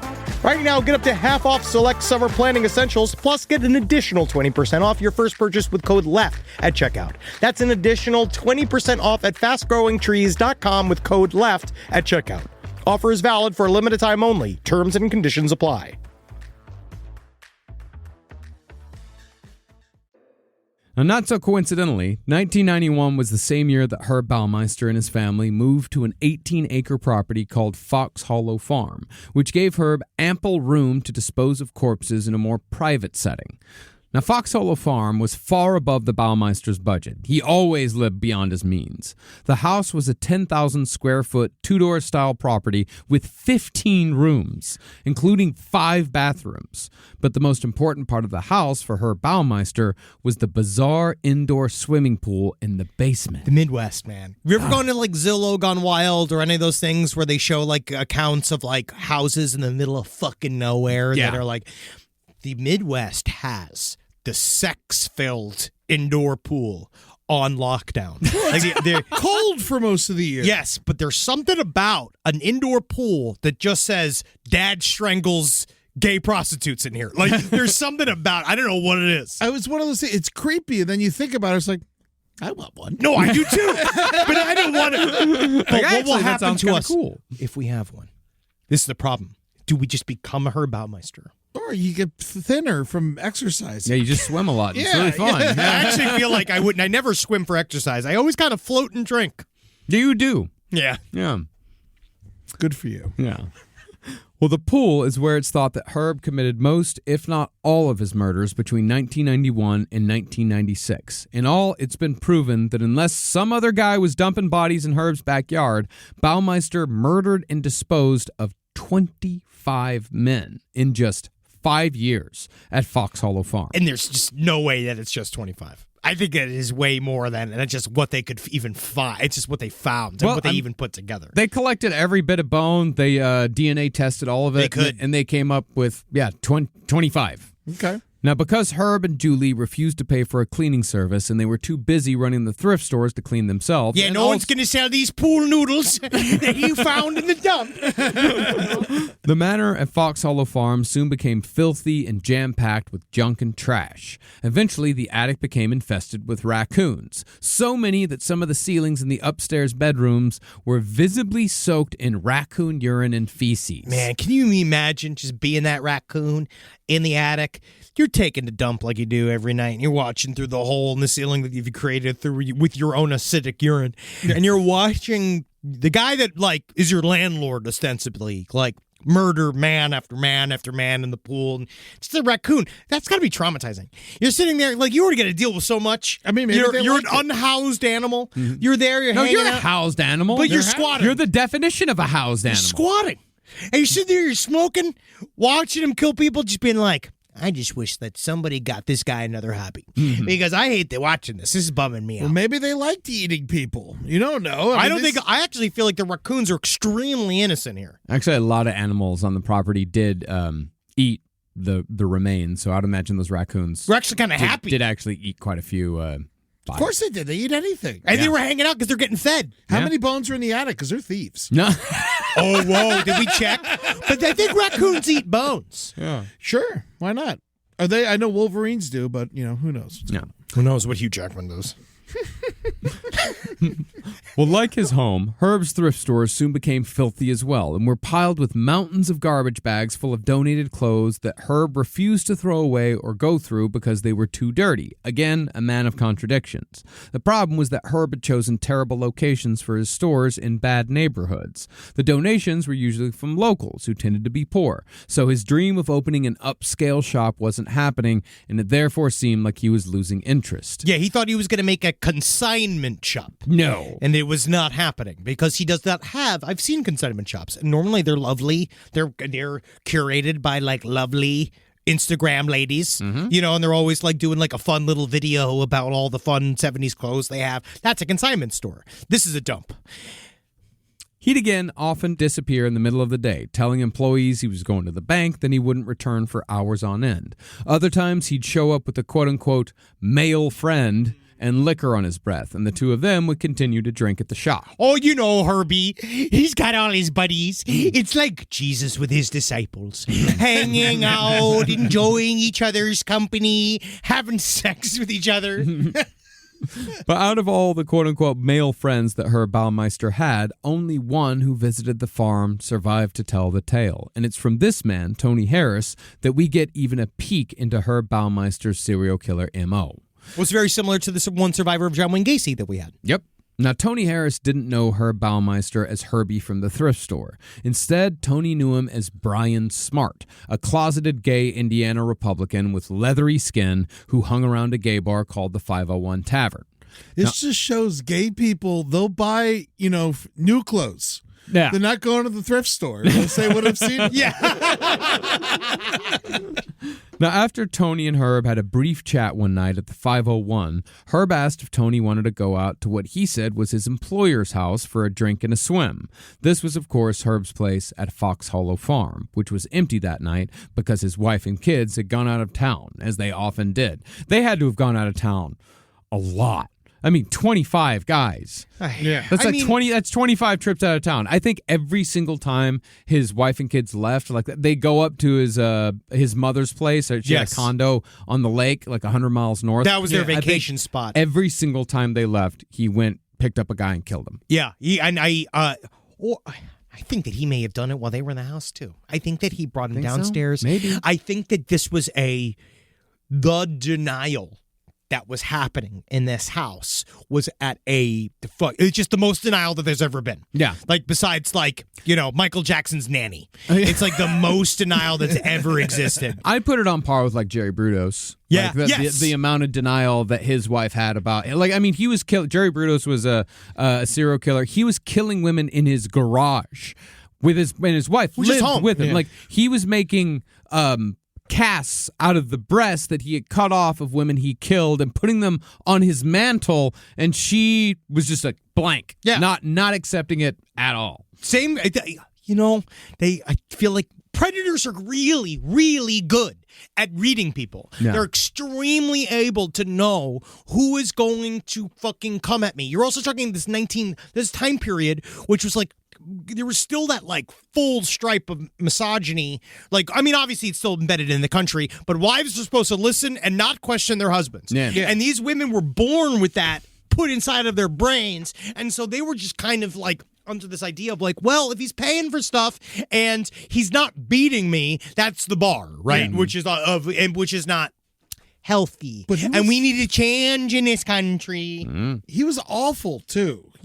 So she was probably happy to not be around him. Yeah, absolutely. I mean, I think the only guy who I think like truly pulled it off, like where the wife had no idea, and it's like, okay, like I get it, was Dennis Rader. I think his wife had zero idea that he was BTK. He was such a meticulous control freak. Yeah. It was his whole life was his balancing his second life and his first life. Yeah. Now, Tony was well aware of the danger of going to a stranger's secluded house, especially considering how so many gay men in Indianapolis had gone missing over the last decade or so. This was 1994, and Herb had committed as many as 20 murders by this point. And that's not including the I-70 Strangler. That is including the I-70 You think Strangler. so? Yeah. 94? Yeah, he'd only been at the house for a few years. Oh, okay. Yeah. 3 years. Yeah. Now, one of Tony's friends, Alan Goodlett, had actually been one of the men who'd gone missing, but Tony nevertheless rolled the dice that night with Herb. Well aware of the risks, Tony insisted that he ride out to Herb's farm in Herb's car. So if Tony were to say go missing, his abandoned car would serve as a marker that he'd disappeared.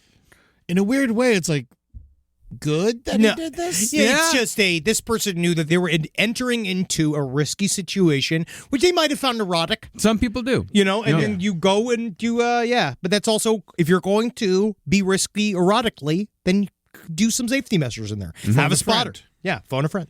Now, once they got to the house, it was completely dark. Herb said that the power was off upstairs, but the basement was fully juiced, and that's where Herb had his indoor pool. Set the scene here, Marcus. Like you're in the middle of the fucking Indiana woods. You've driven out in the middle, because that was the thing, it's the suburbs. You're in the suburbs, but still, it's like a 30-minute drive. Yeah, it's a huge property. Huge property. You were just in downtown Indianapolis, wherever their city was. They were hanging out. Right? Normal gay bar. You're going to go to a second location, which we always say never do. Never go to a second location. You're out in the middle of the fucking woods. Yeah. You see this mansion, in the middle of nowhere, big land. Broken down mansion. Broke already. Dilapidated. Disgusting looking. Yes. Yeah. There was a pit. Like, there's things in there that are already super weird. He's got stuff just hanging out in the fucking yard, right? Like, all of his treasures and his junk is all just kind of hanging out in this yard. It really is Adam's Family like. It's very scary. You're driving in, and then you go into his, he takes you through his dark house. But he's saying it's not my house. It's not my house. It's my employer's house. It's not my house. You go through this house. Reeks of piss. They say the whole place was horrifying. It's a hoarder's No way. house. This guy? I know. But you go through this house, and he's just like, well, actually, this is not even the power's out. You got to see the pool. And then you go down to the pool, and this is what you see. This inside, it's all cheesily, done with tile and shit. Yeah. The first alarming thing that Tony noticed upon descending into the pool room were all the mannequins. 2 were upright next to the pool, 1 was face down, and another was standing off to the side wearing only a woman's wig. 4 mannequins just hanging out. Staring. And when Tony asked, hey, what's with the mannequins? That's kind of strange. Yeah, what you have all these mannequins for? Yeah. Herb replied that he got lonely out there and didn't like to be alone. Bad answer. Yes. And this is a weird thing to say, not least because Herb had said at the bar that he was only in town for a couple of weeks. And it also said that it was his employer's place. This meant that if you were following Herb's story, that he would have had to have brought the mannequins with him from another location for a 2-week stay. Well, how do you think I save 30 minutes going either way in the HOV lane? Yeah, exactly. You ever seen Today's Special on Nickelodeon when you were a kid? He leaves, they come alive, they have a great time in the pool, they come back, they're mannequins. But when Herb sensed the confusion and felt the follow-up questions coming, he changed the subject to cocaine. Yeah, it's always good. That's a good diversion. If you don't want anybody to question your audience of mannequins, always offer cocaine. Yeah. Tony declined and played it safe with a joint. But Herb also kept pushing Tony to have a drink. Tony kept refusing, and every time Tony refused, Herb got more and more annoyed. Because guess what was in the fucking alcohol? Yeah, well, I mean, who knows? Because to me, it seems like alcohol was probably a part of Herb's M.O. That's what Jeffrey Dahmer did. Either Herb counted on getting his victims drunk enough where fighting back would be difficult, or he spiked their drinks. Jeffrey Dahmer used Haldol.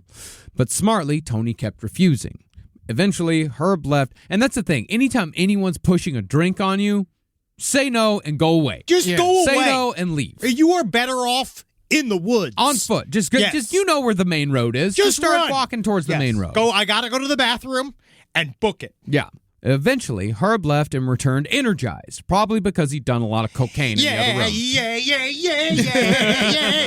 You know, it hits you harder when you stick it in your ass. You know what I'm saying here, mannequins? Don't you come to life tonight, mannequins, because I'm busy. Well, as such, Herb got had a case of the gacked-out jabberjaws and went on and on about his mom, his dad, and being gay. Yeah, woo. All while Tony politely listened. Like my shirt? Like this shirt cost me $100. Like these shoes? Now, eventually, Herb convinced Tony to take a swim. But while they were in the pool, Herb asked Tony if he wanted to see a neat trick. This neat trick was autoerotic asphyxiation. Ooh, that's not a trick. And after Herb claimed that it could give a man the most intense orgasm imaginable, Tony was reluctant but intrigued. So, he agreed to try it. Taking a length of hose, Herb wrapped it around Tony's neck gently at first, But then he began tightening the hose more and more until Tony felt lightheaded. Realizing that he was in trouble, Tony pretended to pass out and fell limp into the water. After Herb relaxed, Tony jumped up and screamed that Herb was the one who'd killed his friend Alan, who'd killed all the men who'd gone missing. Tony then started choking Herb, who turned blue, passed out, and slipped under the water. But like a monster in a horror movie, Herb shot out of the water moments later, coughing, and after a bit, he smiled at Tony and said, quote, this is what Tony said that Herb said. Wow, you could have killed me, but that was so cool. It was such a rush. But you're supposed to hold me above water when I lose consciousness. Like just fucking blanket, just blanking on it, just like, oh yeah, no, this is just something that happens all the time. That was great. Let's keep going. Good job. Yeah. Well, great deflection, to be honest with you. He legitimately, he understood what he just did because he couldn't get him fully in, and then he didn't kill him, and now it's too late. I guess he could have killed him, but what's weird is I think that when he came back and choked him, he was like, oh, this guy's cool. Yeah. Like, oh, this guy fucking gets it. Yeah, Or he's actually like stronger than him. Yeah, Probably Probably. not hammered. Also. Yeah, and not super hammered. Yeah, he realizes like this isn't going to work, so like let's. I guess we'll just have normal sex tonight. Well, perhaps relaxing a bit at Herb's nonchalant attitude, Tony listened as Herb gave specific instructions on how you're supposed to do autoerotic asphyxiation, saying that he should see how beautiful it looks when someone's lips change color when you're doing it to them. To demonstrate in a better atmosphere, Tony and Herb got out of the pool and sat on a couch, where Herb pulled out a necktie and told Tony to choke him while he jerked off. He said, this is how you do it. Tony obliged, then they switched. Oh. Tony pretended to fall unconscious again, then started arguing once more about Herb possibly killing Tony's friend Alan. Now, since Tony had gotten a ride with Herb, he agreed to spend the night but faked falling asleep. Can you imagine sitting in that bed where you just know that all the mannequins are awake and the raccoons are in the ceiling and everything smells like piss? Fucking And reeks. I think he kept him downstairs in the basement the entire time. yeah, definitely. Now, once Herb was out, Tony called his sister to tell her that the guy he was with wasn't right. He then stayed up all night, trying to work up the courage to find some trace of his friend Alan. The next morning, though, Herb went out to run an errand, which left Tony alone in the house to finally explore the upstairs in the light of day. What struck him, he said, was how messy and disorganized it was, but he specifically noticed how much video recording equipment and videotapes Herb had in his possession. He thought he was a film producer of some kind. Not good. Why would he leave him there? This was the weird thing about Herb Baumeister, and we'll get into it a little bit later. He left everything everywhere. He just didn't care. I view him in the what they talk about with psychopaths of like, we talk about it's shallowness. So there's a thing there where with psychopaths, that's like one of the main issue is that they can't feel feelings. So they need excitement and they crave excitement and some form of like they want to be pushed into feeling something. And so I think with him is that you see it with the I-70 Strangler murders and these murders and the way he disposed of the bodies. He did it in the most lazy way possible. And I don't think it's like, number one, it's because humans are not human to him. Humans are objects. It's the only, he views everything as a 2D paper cutout, right? Like nobody has any, you don't have a soul to him. And so you're just somebody he can come on. And so he does that. And then once it's out of him, the idea that he goes away, that Herb Baumeister that goes away, this shadow Herb steps forward, does the thing in a fugue state, comes at the end of it, he's just like, that's done. And then he just sort of moves on. And so, like, all of that stuff that night, I think he was just like, just having a normal day, met this guy, don't know this guy, and like literally just kind of, I'm now going to go put my Herb mask on and I'm going to go to the store. Finally, though, Herb came home and offered to take Tony back to his car at the 501 Club. Once they returned, they exchanged numbers, and just before leaving, Herb said, quote, I had a really good time. You really know how to play, sport. And then said, see you later. Bye. See you soon. Now, Tony definitely escaped his own death that night. Yeah. And as I said earlier, Herb had killed as many as 20 men by the time Tony had his weird night in the country. And now that I think about it, it was 94, 20 to 25.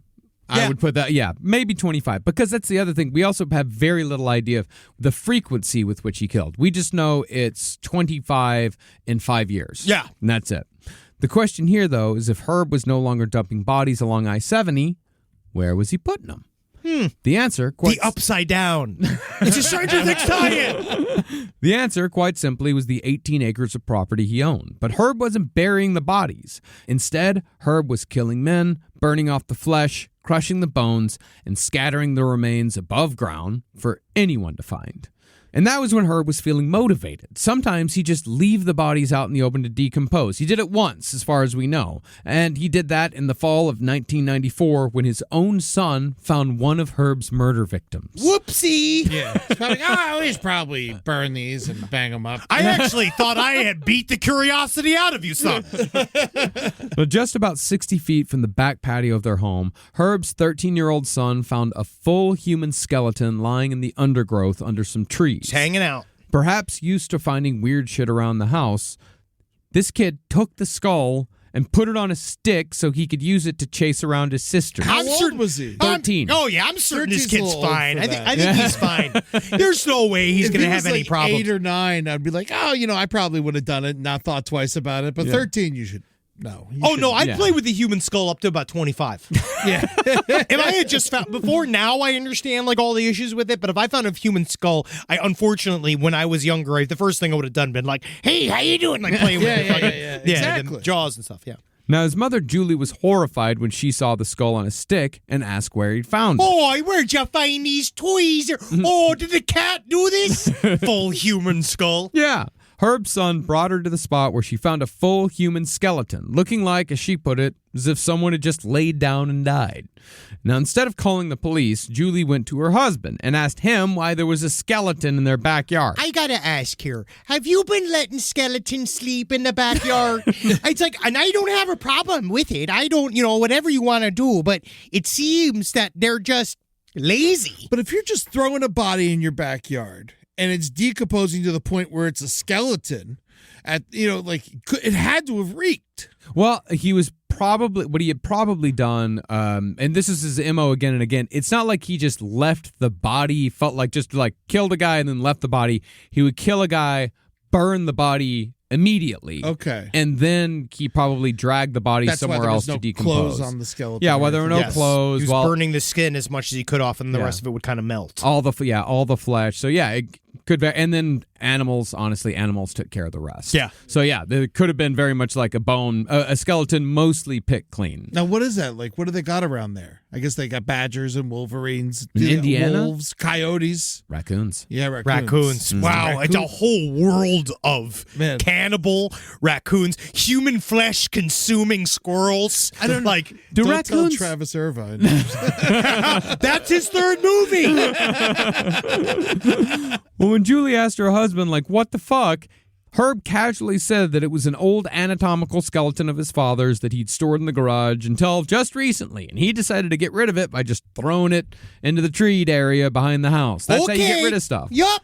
Yep. Okay, bye-bye. Pretty good. It's not the craziest story. It's one of those lies that it's like, it's so weird, it's real. Because Herb, he was a hoarder, and his father was a doctor. And a week later, the skeleton was gone, and Julie put the human skeleton that was found basically in her backyard out of mind. Yeah, that skeleton probably got a job and moved on. Yeah, it's like 20 years later, you're like, oh my God, that skeleton. Oh, no. Actually, it was 2 years later. Yeah. Well, partly, Julie was able to forget about this because life was falling apart for the Baumeisters. They were behind on their bills, the thrift stores were failing, and the Baumeister marriage was reaching its natural conclusion, although the process would be long and drawn out. They'd stayed together for 25 years. Yeah, and they got almost divorced like 3 or 4 times, and then he'd somehow keep pulling it back. I don't know if it's just because she just didn't want to go or like just scared to be. I'm straight up just scared to be single, scared to him. She had nobody. Did she have a job? No. No, well, yeah. Would you work at that thrift store? Yeah, Oh, she they worked at ran the store, thrift. that's right, She co-owned the thrift stores. Like, he ran one store and she ran the other one. Julie filed for divorce in 1994, and Herb moved into the in-law suite on their property. But the impending divorce freed up a lot more time for Herb to go see his favorite band, a white guy blues outfit based out of Madison, Wisconsin, called Dr. Bop and the Headliners. It is absolute garbage. Did you watch any of it? I watched some. I'd go see it. It's fine. It just it's feels not like garbage. It's just a cover band in Indiana. It just feels like they play. It's just the type of band where they like play at like retirement homes. Yeah. Now, Herb was obsessed with Dr. Bop and would drop everything to go see a Dr. Bop show. Everyone needs a fan. Yeah, they do. And Dr. Bop was big. They were a big regional band, and they're reasonably entertaining for a regionally popular band. Now, to give a little more insight into Dr. Bop and perhaps her Baumeister, Henry will now read the Dr. Bop entry from the Illinois Rock and Roll Museum on Route 66, which is weird considering how this band is from Wisconsin. Hey there, cats and dogs. I can get all your ducks in a row because these pigs are about to come out of the hen house. Now, it was the early 70s. The emergence of Dr. Bop and the Headliners was one of the surest signs that the protest era that had dominated the University of Wisconsin campus and the national news in recent years was coming to a close. It's weird that they're celebrating that so much. Long hairs! Oh, these long hairs were packing Marsh Shapiro's Nitty Gritty to see a band that violated every rule of the then current hip code. They wore stage suits. Each member portrayed a likable character. They smiled. They talked to the audience. They were funny. They embraced every showbiz cliche in the book, and they played 50s music. The classic early Dr. Bop lineup was singer The White Raven, Jerry Lee Larry, Troy Charnel. Larry? Are you serious? That's me. Yo, I used to be Jerry Lee Lewis, but he ruined the name. Yep, I wanted to be that, but then you got that cousin fucker playing that piano irresponsibly. We've got the ferret de Monte Cristo. Oh, it's Ferret. Yeah. Pronounced Ferret. And don't forget about Terry Charmel and Speedo. And on the drums and expertly handling the duties of Master of Ceremonies, Mike Regal, a.k.a. Dr. Bop. And so on and so forth. The entry is very long. Dr. Bop sounds like a super flu that would be in a Stephen King novel. Yeah, it's like Captain Trips, yes. Dr. Bop, yeah. Interestingly, Dr. Bop just celebrated their 50th year as a touring band in 2021. What? They're still doing it? They did it through COVID? There was no COVID in Indiana. How did you make it through COVID? Yeah. That doctor who tried to help me, she was skeptical. Which was not. That's because she was listening to Dr. Bop. That's the problem. My doctor is Dr. Bop. Well, that's the funny thing is that Dr. Bop, they edged out Herb Baumeister's age at the time of his death by a year. Wow. Yeah, Baumeister was 49. But as Baumeister was rocking out at Dr. Bop performances, authorities were slowly but surely, and I do mean slowly, closing in on their suspect. I wish we could play some Dr. Bop so you could just imagine Herb Baumeister just going like, yeah! Woo! Yeah! Now, the person who found the first link to Herb was not a member of the Indianapolis police, but a private detective with the perfect PI name of Virgil Vandegrift. Yeah, it's cool. Yeah. He'd been hired to investigate the disappearance of a man named Alan Broussard, who'd last been seen coming out of the gay bar Brothers in June of '94. This is always for all of you to remember, which we talk about. We talk about the less dead. People saying like sex workers getting murdered, and like when they're the police and the killer's mentality is that no one's looking for these people, but that is completely not true. There is always somebody in some level, like depending on what's going on, like these people have families, they have friends, they have social workers that they connect with a lot of times. Like there are people looking for them, and they are a lot of times the people that crack the case. Yep. Well, Virgil's big break finally came when he talked to Tony Harris, the guy who'd survived his night with Herb Baumeister. Problem was, Tony only knew him as Brian Smart, and all searches Virgil made on the name Brian Smart, of course, turned up nothing. But in the summer of 1995, Tony Harris was hanging out with some of his friends at a gay bar called Varsity when who else but Brian Smart walks through the door. Hey, everybody. Ha-hoo-ha! Thinking fast, Tony told one of his friends to go get this guy's license plate number while Tony distracted her by asking, like, hey, show my friends how to do that chokey jerk-off thing you do. Yeah, and he's That's just actually great. It's very smart because now he's like showing evidence. Oh, yeah, he's showing everybody. No, it's very good, yes. And he was getting super uncomfortable. Like, he did not know how to respond to this while he was doing this. Oh, he didn't just put on a show for everybody? No, yeah. It's like he'd taken no lessons from Dr. Bob. Yeah, all right. Now, the friend did manage to get the license plate number, which was passed on to Detective Mary Wilson with the Indianapolis PD, who seemed to be the only person who gave a damn about all the missing men. She found that the car was registered to Herb Baumeister, but the registration was still attached to the address at Herb's old house. Now, is this the hearse with the lights on it? No, this is a gray Buick. Oh, okay. Yeah. I had one of those. They're nice. Oh, nice. Oh, wow. I had an 82 LeSabre. I am not the bad guy. You know what we should start calling those? What if we start calling those cars? Baumeisters. Would that be bad? No, I don't think gray Buicks really exist anymore. Oh, yeah, Buick's around. Yeah, but gray? Yeah. Yeah. Well, meanwhile, Herb's life was falling apart in every way it could. Oh, yeah. He was like, he was, I don't know how to tell you this, Eddie, but yeah, he wasn't ready to be a business owner. No. The Save-A-Lot stores were close to bankruptcy, divorce proceedings with his wife were on and off, and lawsuits were being filed by creditors. But Save-A-Lot is also where Detective Wilson got Herb's new address at Fox Hollow Farm. After discovering Herb, she became a regular customer at the store, hoping that Herb would show his face. After weeks of browsing, he finally showed up. So, Mary Wilson politely asked if she could ask him some questions about some missing persons cases. Yeah, that'd be sure. Yeah, that'd be great. Yeah. I love to help! I love the help. We're not selling them here. He agreed to talk the next day, but when Detective Wilson showed up asking about men going missing from gay bars, I don't think men miss gay bars at all. Herb said he'd never been to a gay bar, and he wasn't gay anyway, so really don't know why you're talking to me about all this.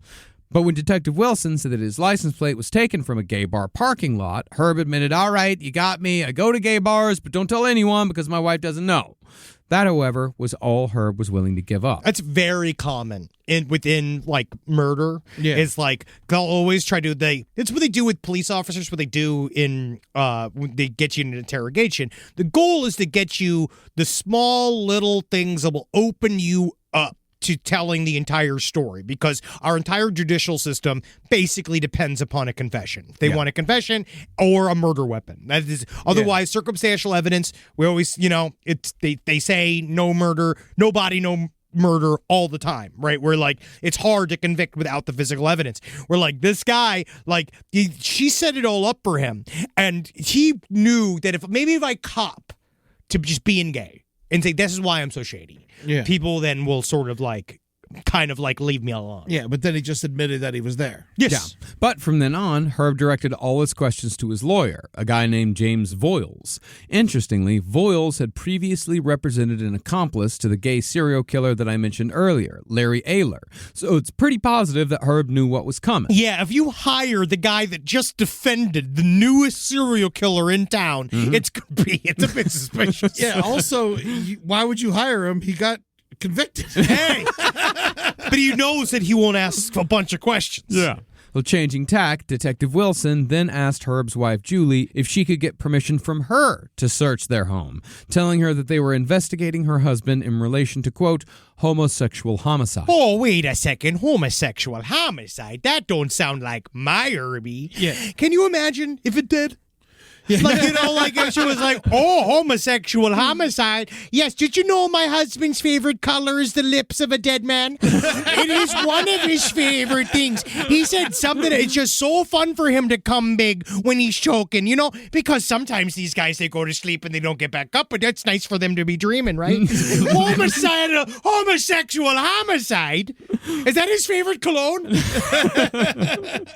Shocked, Julie again went to Herb, who said that an ex-employee was harassing him with false accusations. There's definitely no homosexual homicide going on here. This again, it's a hard position to be in. It really is. There's nothing as got this employee. Because he plays it all off. It's all casual. It's like, that's fucking bullshit. Fucking that dude that I fired 2 weeks ago. He's trying to get me in trouble For I'm sure he was homosexual.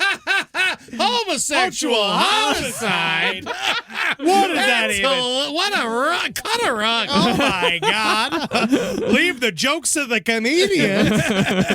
I'm going to go to the swimming pool. Excuse me, I got to go out of town.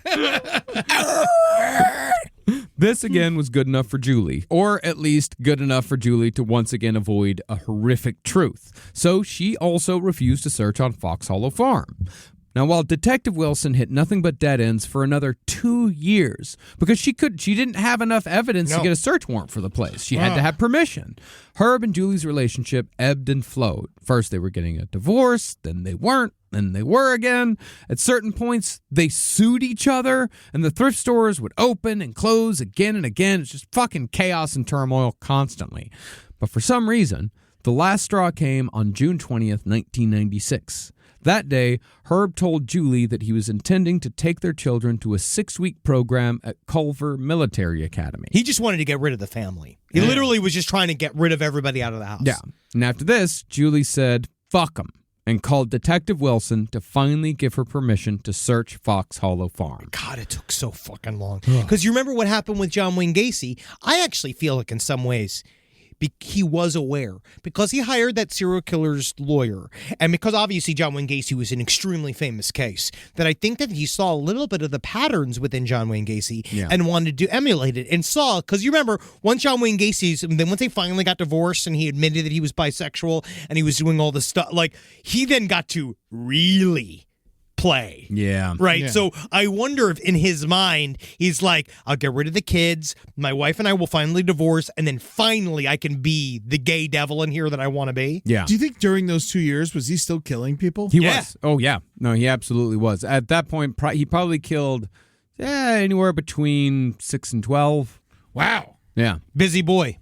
Now, at first, investigators who weren't as familiar with the case as Detective Wilson assumed that this was just a wife trying to get back at her husband for some reason or another, which, as we know from other serial killer cases, it happens. Oh, yeah. Every time they put out a call, like it happened with Son of Sam, it happened with Boston Strangler, like a wife will call up and say, my husband did it. Yeah. He's a bastard. Yeah, it's like they're assholes or something. Yeah, no, they're always fucking terrible. Yeah, they're pieces of shit. Yeah, they always look into him. No one gets accused of being the son of Sam because they're like a fun guy. But once Detective Wilson convinced them that Baumeister was the best and only suspect concerning most of the disappearances and murders of gay men over the last 15 or so years, officers began searching the property. As soon as Detective Wilson got there, the first thing she said was, wow. Yeah. Yeah.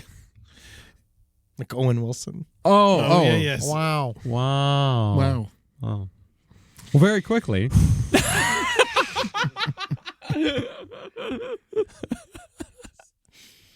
You know, I don't kill. He's popular. Why don't they just bring a police dog and like throw a tennis ball over and be like, oh, look, he came back with a ball. There he goes. That's really good. That's very, very good. That's a good way to do it. Well, very quickly, investigators saw that there were hundreds of bone fragments around a burn pile in the backyard, most smaller than a thumb and all charred from fire. The bones had been shattered, and the area was also scattered with teeth. I have no idea how, honestly, that Julie wasn't also immediately arrested. When they arrive, and it's not, again, it's just, they're scattered in the backyard. It's not deep in the lands. It is right here. It's 60 feet from the backyard. It's visible from the home. These are shattered human bones. I mean, it's not like there's a landscaper, so I imagine the grass is probably like really tall. Maybe. And it's hard to like, it's quite you're possible. not going to see it out the back window. Very true. And Very she's possible. Not going to go mow the grass herself because she's a sloppy woman. It's no still offense. littered with human bones. Now, Marcus, as a bone man, sure. Would you be able to tell if a human bone was all smashed up? If it was Absolutely a human not. bone or a No, different... absolutely not. I would not be able to tell in any way whatsoever. And nobody would. By like sight, Well, the teeth, I feel like you could tell. the teeth, I would say that looks like a man's molar. I guess. But on the other hand, it could also be like a small, like it's not like we're the only mammals with molars or incisors or anything like that. Like, I mean, you could say like, that looks. Let's check that out. That's what I would say. Let's go ahead and check that out. If he's not a taxidermist, or if he's not a habitual hunter or works for a slaughterhouse, why in the living fuck would he have a pit of just animal bones? Raccoons. Getting rid of the raccoons. They're alive and out. They are actively roommates with the family. But there's so many raccoons. You got to keep killing the raccoons all the time, but then more raccoons show up. Wouldn't you hear the raccoon scream? I bet you heard all kinds of shit out of that ass. She was just like... Just Swiffering her one little clean spot where her butt sits. Maybe that's what he told her every time she was out of town. It's like, well, time to kill the raccoons. I got to go up there. I'll kill as many as I can. Oh, but Herbie, it seems like there's still about 20, 25 up there, so... Yeah, but last week there was 40. Hey, Herbie, I love you. Oh, Herbie. Now, the captain who had thought all this was just a spat between a married couple, they kept insisting that these bones were from animals. But once forensics got a hold of the... It's just so crazy how didn't want to deal with it. Some of these cops... It's like, okay, so you're killing a bunch of animals? But it's like, it's not even a hard case. It's right there. Yeah. All the bones are right there. You're going to scoop it all up. It's so weird how some of these cops just deny. They just don't. I think you're right. I think they just don't want to deal with it. Yeah, they're so skeeved out about gay stuff. Yeah. Well, at this point, they don't know it's gay. They don't know what it is. They just know, like, oh, there's a lot of bones around here. But Mary Wilson is telling them, like, yeah, it is probably gay dudes. Yeah. Like, these are the bones of, like, gay men. And they that have looked gone at missing. it, and they went, wow. There you go, buddy. There you go. You got it. You got the genuine laugh. Should I call Lauren Michaels and say you're ready to go again? I refuse. I will not host. Well, after searching the property further, they found a larger bone area where they found a full human humerus. Nothing funny about that. It soon became clear that Herb Baumeister's property was a literal boneyard with thousands of fragments scattered across the property, tens of thousands of fragments. To expand the investigation, the head of forensics called in two of his assistants, known to everyone as the Bone Twins. Yes, these are my twin boys. It is I, the Bone Slicer. This is my twins. They are lovely little... This is Herman and Merman. They love the family business. Carving and searching. We love a boneyard. We also love a buffet. Well, their job was to lay orange flags at every location where a bone was found. And within 30 minutes, they dropped 100 flags. Gonna need more flags. Just get a big one and put it in the backyard. It's kind of the whole thing. It's kind of the whole process. And then here. whenever the sun sets, you bring it down, you fold it, you bring it up, put it back up. It's incredibly nice. Well, according to those present, the Baumeister property soon looked like a mass disaster scene. It was like a plane crash or a terrorist attack. The majority of the bone fragments, however, were concentrated around an area that the police were soon calling the mulch pile. This pile was so named because it appeared as if Herb was placing the dead bodies in this spot, burning them the best he could, then covering them with debris. Animals would then pull the dead bodies apart and drag pieces down to the creek where they'd float away. And then eventually he would smash up the bones and scatter them. See, this is where it's kind of cute for the animals in one way because they get to eat and it's got to be fun for them. And in a way, those animals view this probably as like the most incredible spot. Like, this is their vacation. I mean, home. if you're a scavenger, then yeah, this is going to be, you are feeding, this is fucking horrible, but yeah, you're feeding the animals. That's kind of nice. Yeah, because in that way, the animals will come back to a place where they're fed. Yeah. I bet there's a bunch of vultures and stuff. Oh, no, it's Indiana. I don't think you have vultures in Indiana. They got vultures everywhere. Yeah, everywhere. Every state in America has vultures. Yeah. Is that true? Or buzzards. Yeah. What? They're just different types of vultures. I thought vultures are just in the desert. No, I had them all the time in Florida. We had turkey vultures. I remember turkey vultures, but those aren't vultures. They're not Why do they have the name? They're turkeys. What? Turkeys are turkeys. Yeah, vultures are vultures. I think turkey vultures are a style of turkeys. They're no, like the hood turkey down. vultures. It's like a convertible turkey. Turkey vultures are a style of vulture. Yeah. Otherwise, they'd be called vulture turkeys. Not necessarily. A vulture turkey would be a turkey. I will be vindicated. I don't think so. Side stories lpotl@gmail.com. I can fucking prove you wrong. I will wait. Oh my God, I'm looking. That is the fucking definition of a goddamn vulture. I'm looking forward and not looking at your propaganda. Either way, it's just they're letting the animals do the work. Yeah, he is. It's helpful. Well, judging by the cans of Miller Genuine Draft found at the mulch pit, it seems as if Herb sat there drinking beer while watching the bodies burn, to the point where the bones became brittle enough to smash to bits. That was his favorite television show. Yeah. That's like what he'd do. He'd go outside for hours, just burning bodies, drinking beers, vibes, no phones. And this had been going on for years. Wow. Man, imagine if you had a Bluetooth speaker Oh, yeah, dude. Listen to Dr. Bob. Yeah, it was so much better. Just nothing but Dr. Bob. Burning bodies to Dr. Bob. You think Dr. Bob ever thought about that? Where he sat down? I bet every day he thinks about it. I don't know if know. I don't know if Dr. Bob knows because this Unless Dr. Bob is also I'm not going to intricate serial killer. Let us not malign Dr. Bob. I don't know. I don't want him to sue I'm us. sure one of our listeners knows that, like, Dr. Bob's my fucking grandpa. Yeah. I hope he hasn't killed. No, unfortunately, on stage and off, he is not killed. Well, the prevailing theory is that the mulch pit was the original disposal spot, but out of laziness or arrogance, Herb began placing the bodies closer and closer to the house. By the end of it, he'd been burning and leaving bodies within eyeshot of the house's back porch. The inside of the house, however, was proving to be a nightmare for forensics. It was a classic hoarder house, filled with clutter and garbage from floor to ceiling. The raccoon infestation had essentially destroyed the upstairs bedrooms, to the point where the ceiling had collapsed in spots where the raccoon waste had soaked it so thoroughly. Hey, guys, listen, I know that it's, weird to have a bunch of raccoons living in here, but let me tell you, fucking man. Seriously, not the weirdest shit that's going on in this house. Right? It's just nice to finally have a place where we can all piss and shit on top of each other. It's just, honestly, for us, this is a godsend. For a lot of people, it's not a nice place. But we're really enjoying ourselves. There was also the matter of the mannequins, which just sort of weirded everyone out. Yeah. Yeah. What? The bone pit? Well, it's the we got to these mannequins are creepy. Meanwhile, there is a literal decomposition pit. Well, the mannequins plus the bone pit. Oh, yeah. Honestly, though, I would be creeped out by the mannequins. Yeah. But I would be thinking about the bone pit. Yeah, definitely. Who cares about the mannequins? He's a hoarder.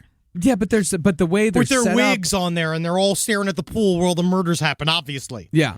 There were also hundreds of videotapes, but investigators noticed that one shelf was conspicuously missing its tapes.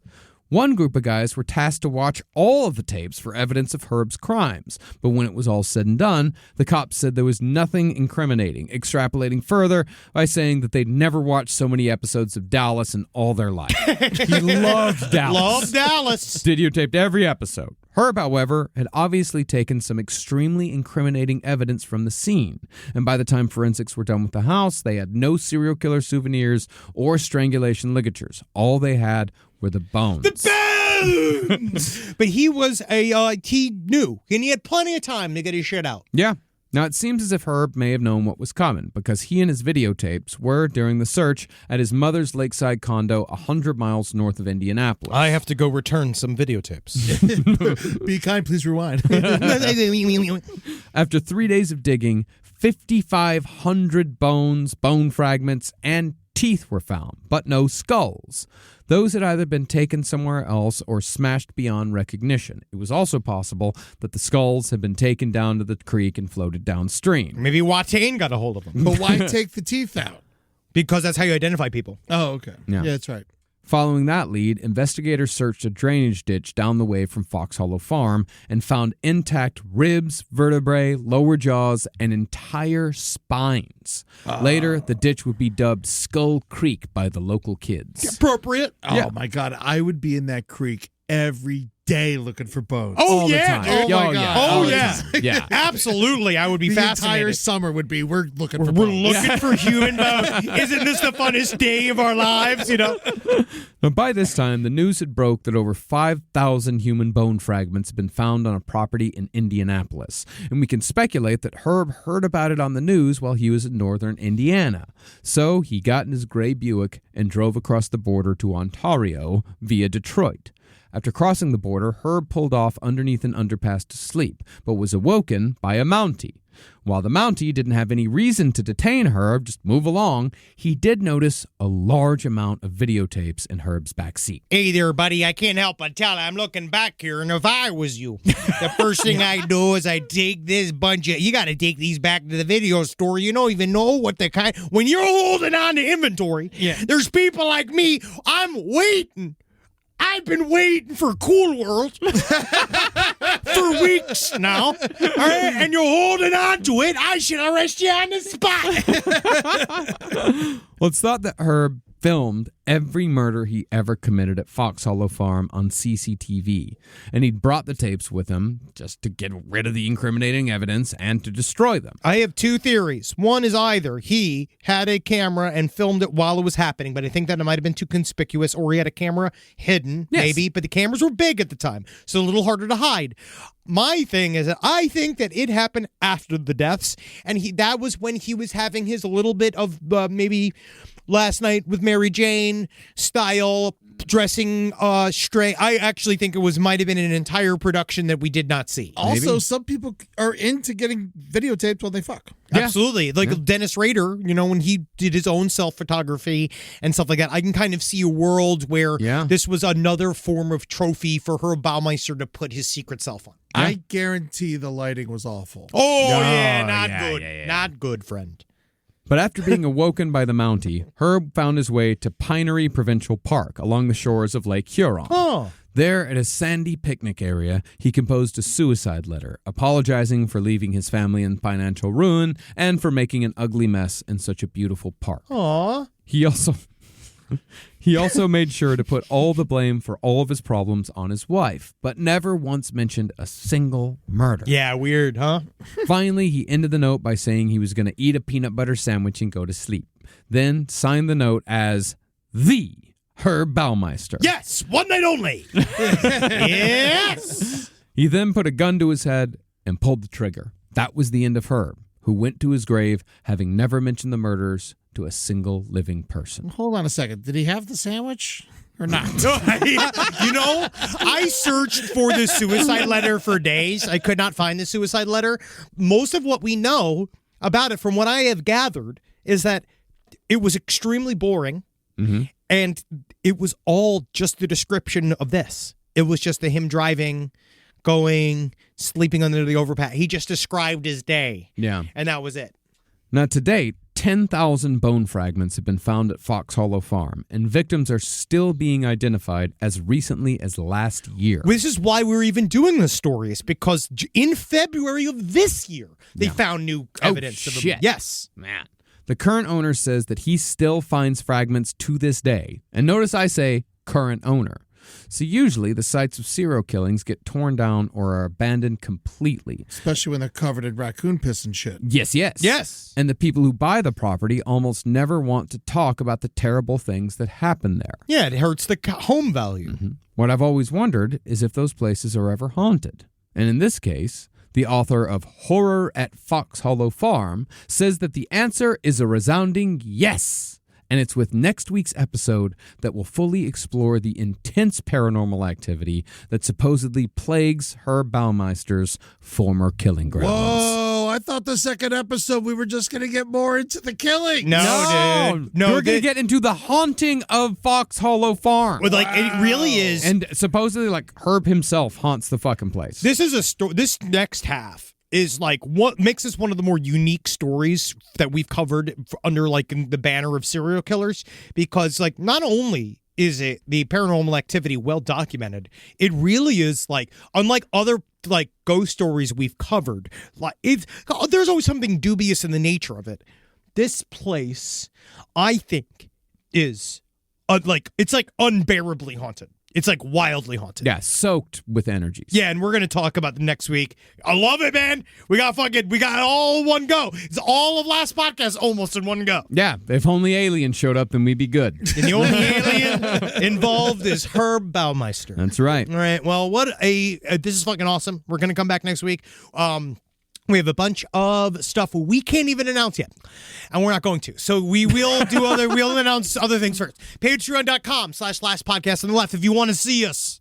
Yes. If you want to see the actual video of this episode, go to patreon.com/last podcast on the left. And there's plenty of other perks there, including exclusive interviews. You guys just did an interview with the guy who made the Octopus Murders documentary on Netflix that I know a lot of people are really getting into right now. So you can go to patreon.com/last podcast on the left if you want to hear that. Yeah, and it's great. not expensive. We actually give a lot of shit for not too much. We're doing our best. And then you can go down to TikTok, which is hopefully gone soon, at LP on the left. You go check that out also in the Instagrams. I don't know why that's less evil, but that's fine. And then go to twitch.tv/LPNTV to watch all of our wares on Twitch. And then go to our YouTube channel to see it after it has been aired live. And finally, come see us on tour. Oh my God, I can't wait for this fucking tour. Australia in the summer. In August. Can't wait to be there. It's all set, locked in. I think you are allowed illegally. I think you're allowed to enter the country. Yeah, I know. Just stop bringing it up on air. We'll figure it out when we get there.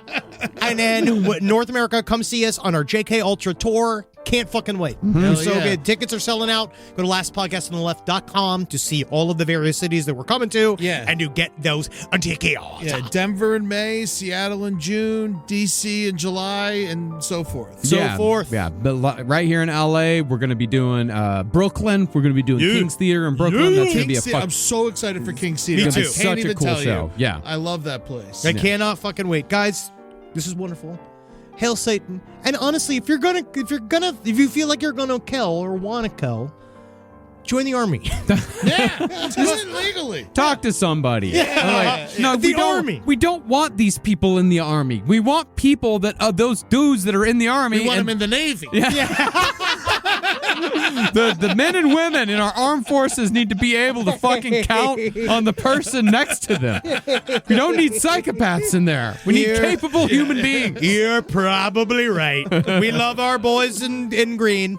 Yeah, go talk to somebody if you Yeah. if you have that if your feelings and all that. Go talk Get to out there. somebody. Yeah, yeah, better. sure. Yeah, I've it's heard better that. than killing. And a Or turkey, get into acting. and I guarantee you, turkey vultures are vultures. They're You know- vultures. I'm not a fucking bird guy. Yeah, well, I watched them eat dead animals, so. Yeah, That's because you're boring.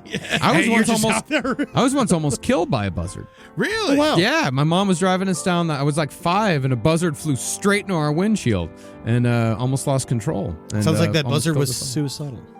Yeah, yeah. I guess that's what happens when you eat nothing but human flesh. They love it. Yeah. Was its last name Baumeister? Buzzard Baumeister. Whoa, cool.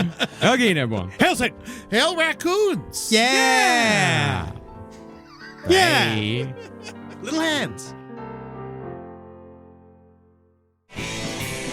This show is made possible by listeners like you. Thanks to our ad sponsors, you can support our shows by supporting them. For more shows like the one you just listened to, go to lastpodcastnetwork.com.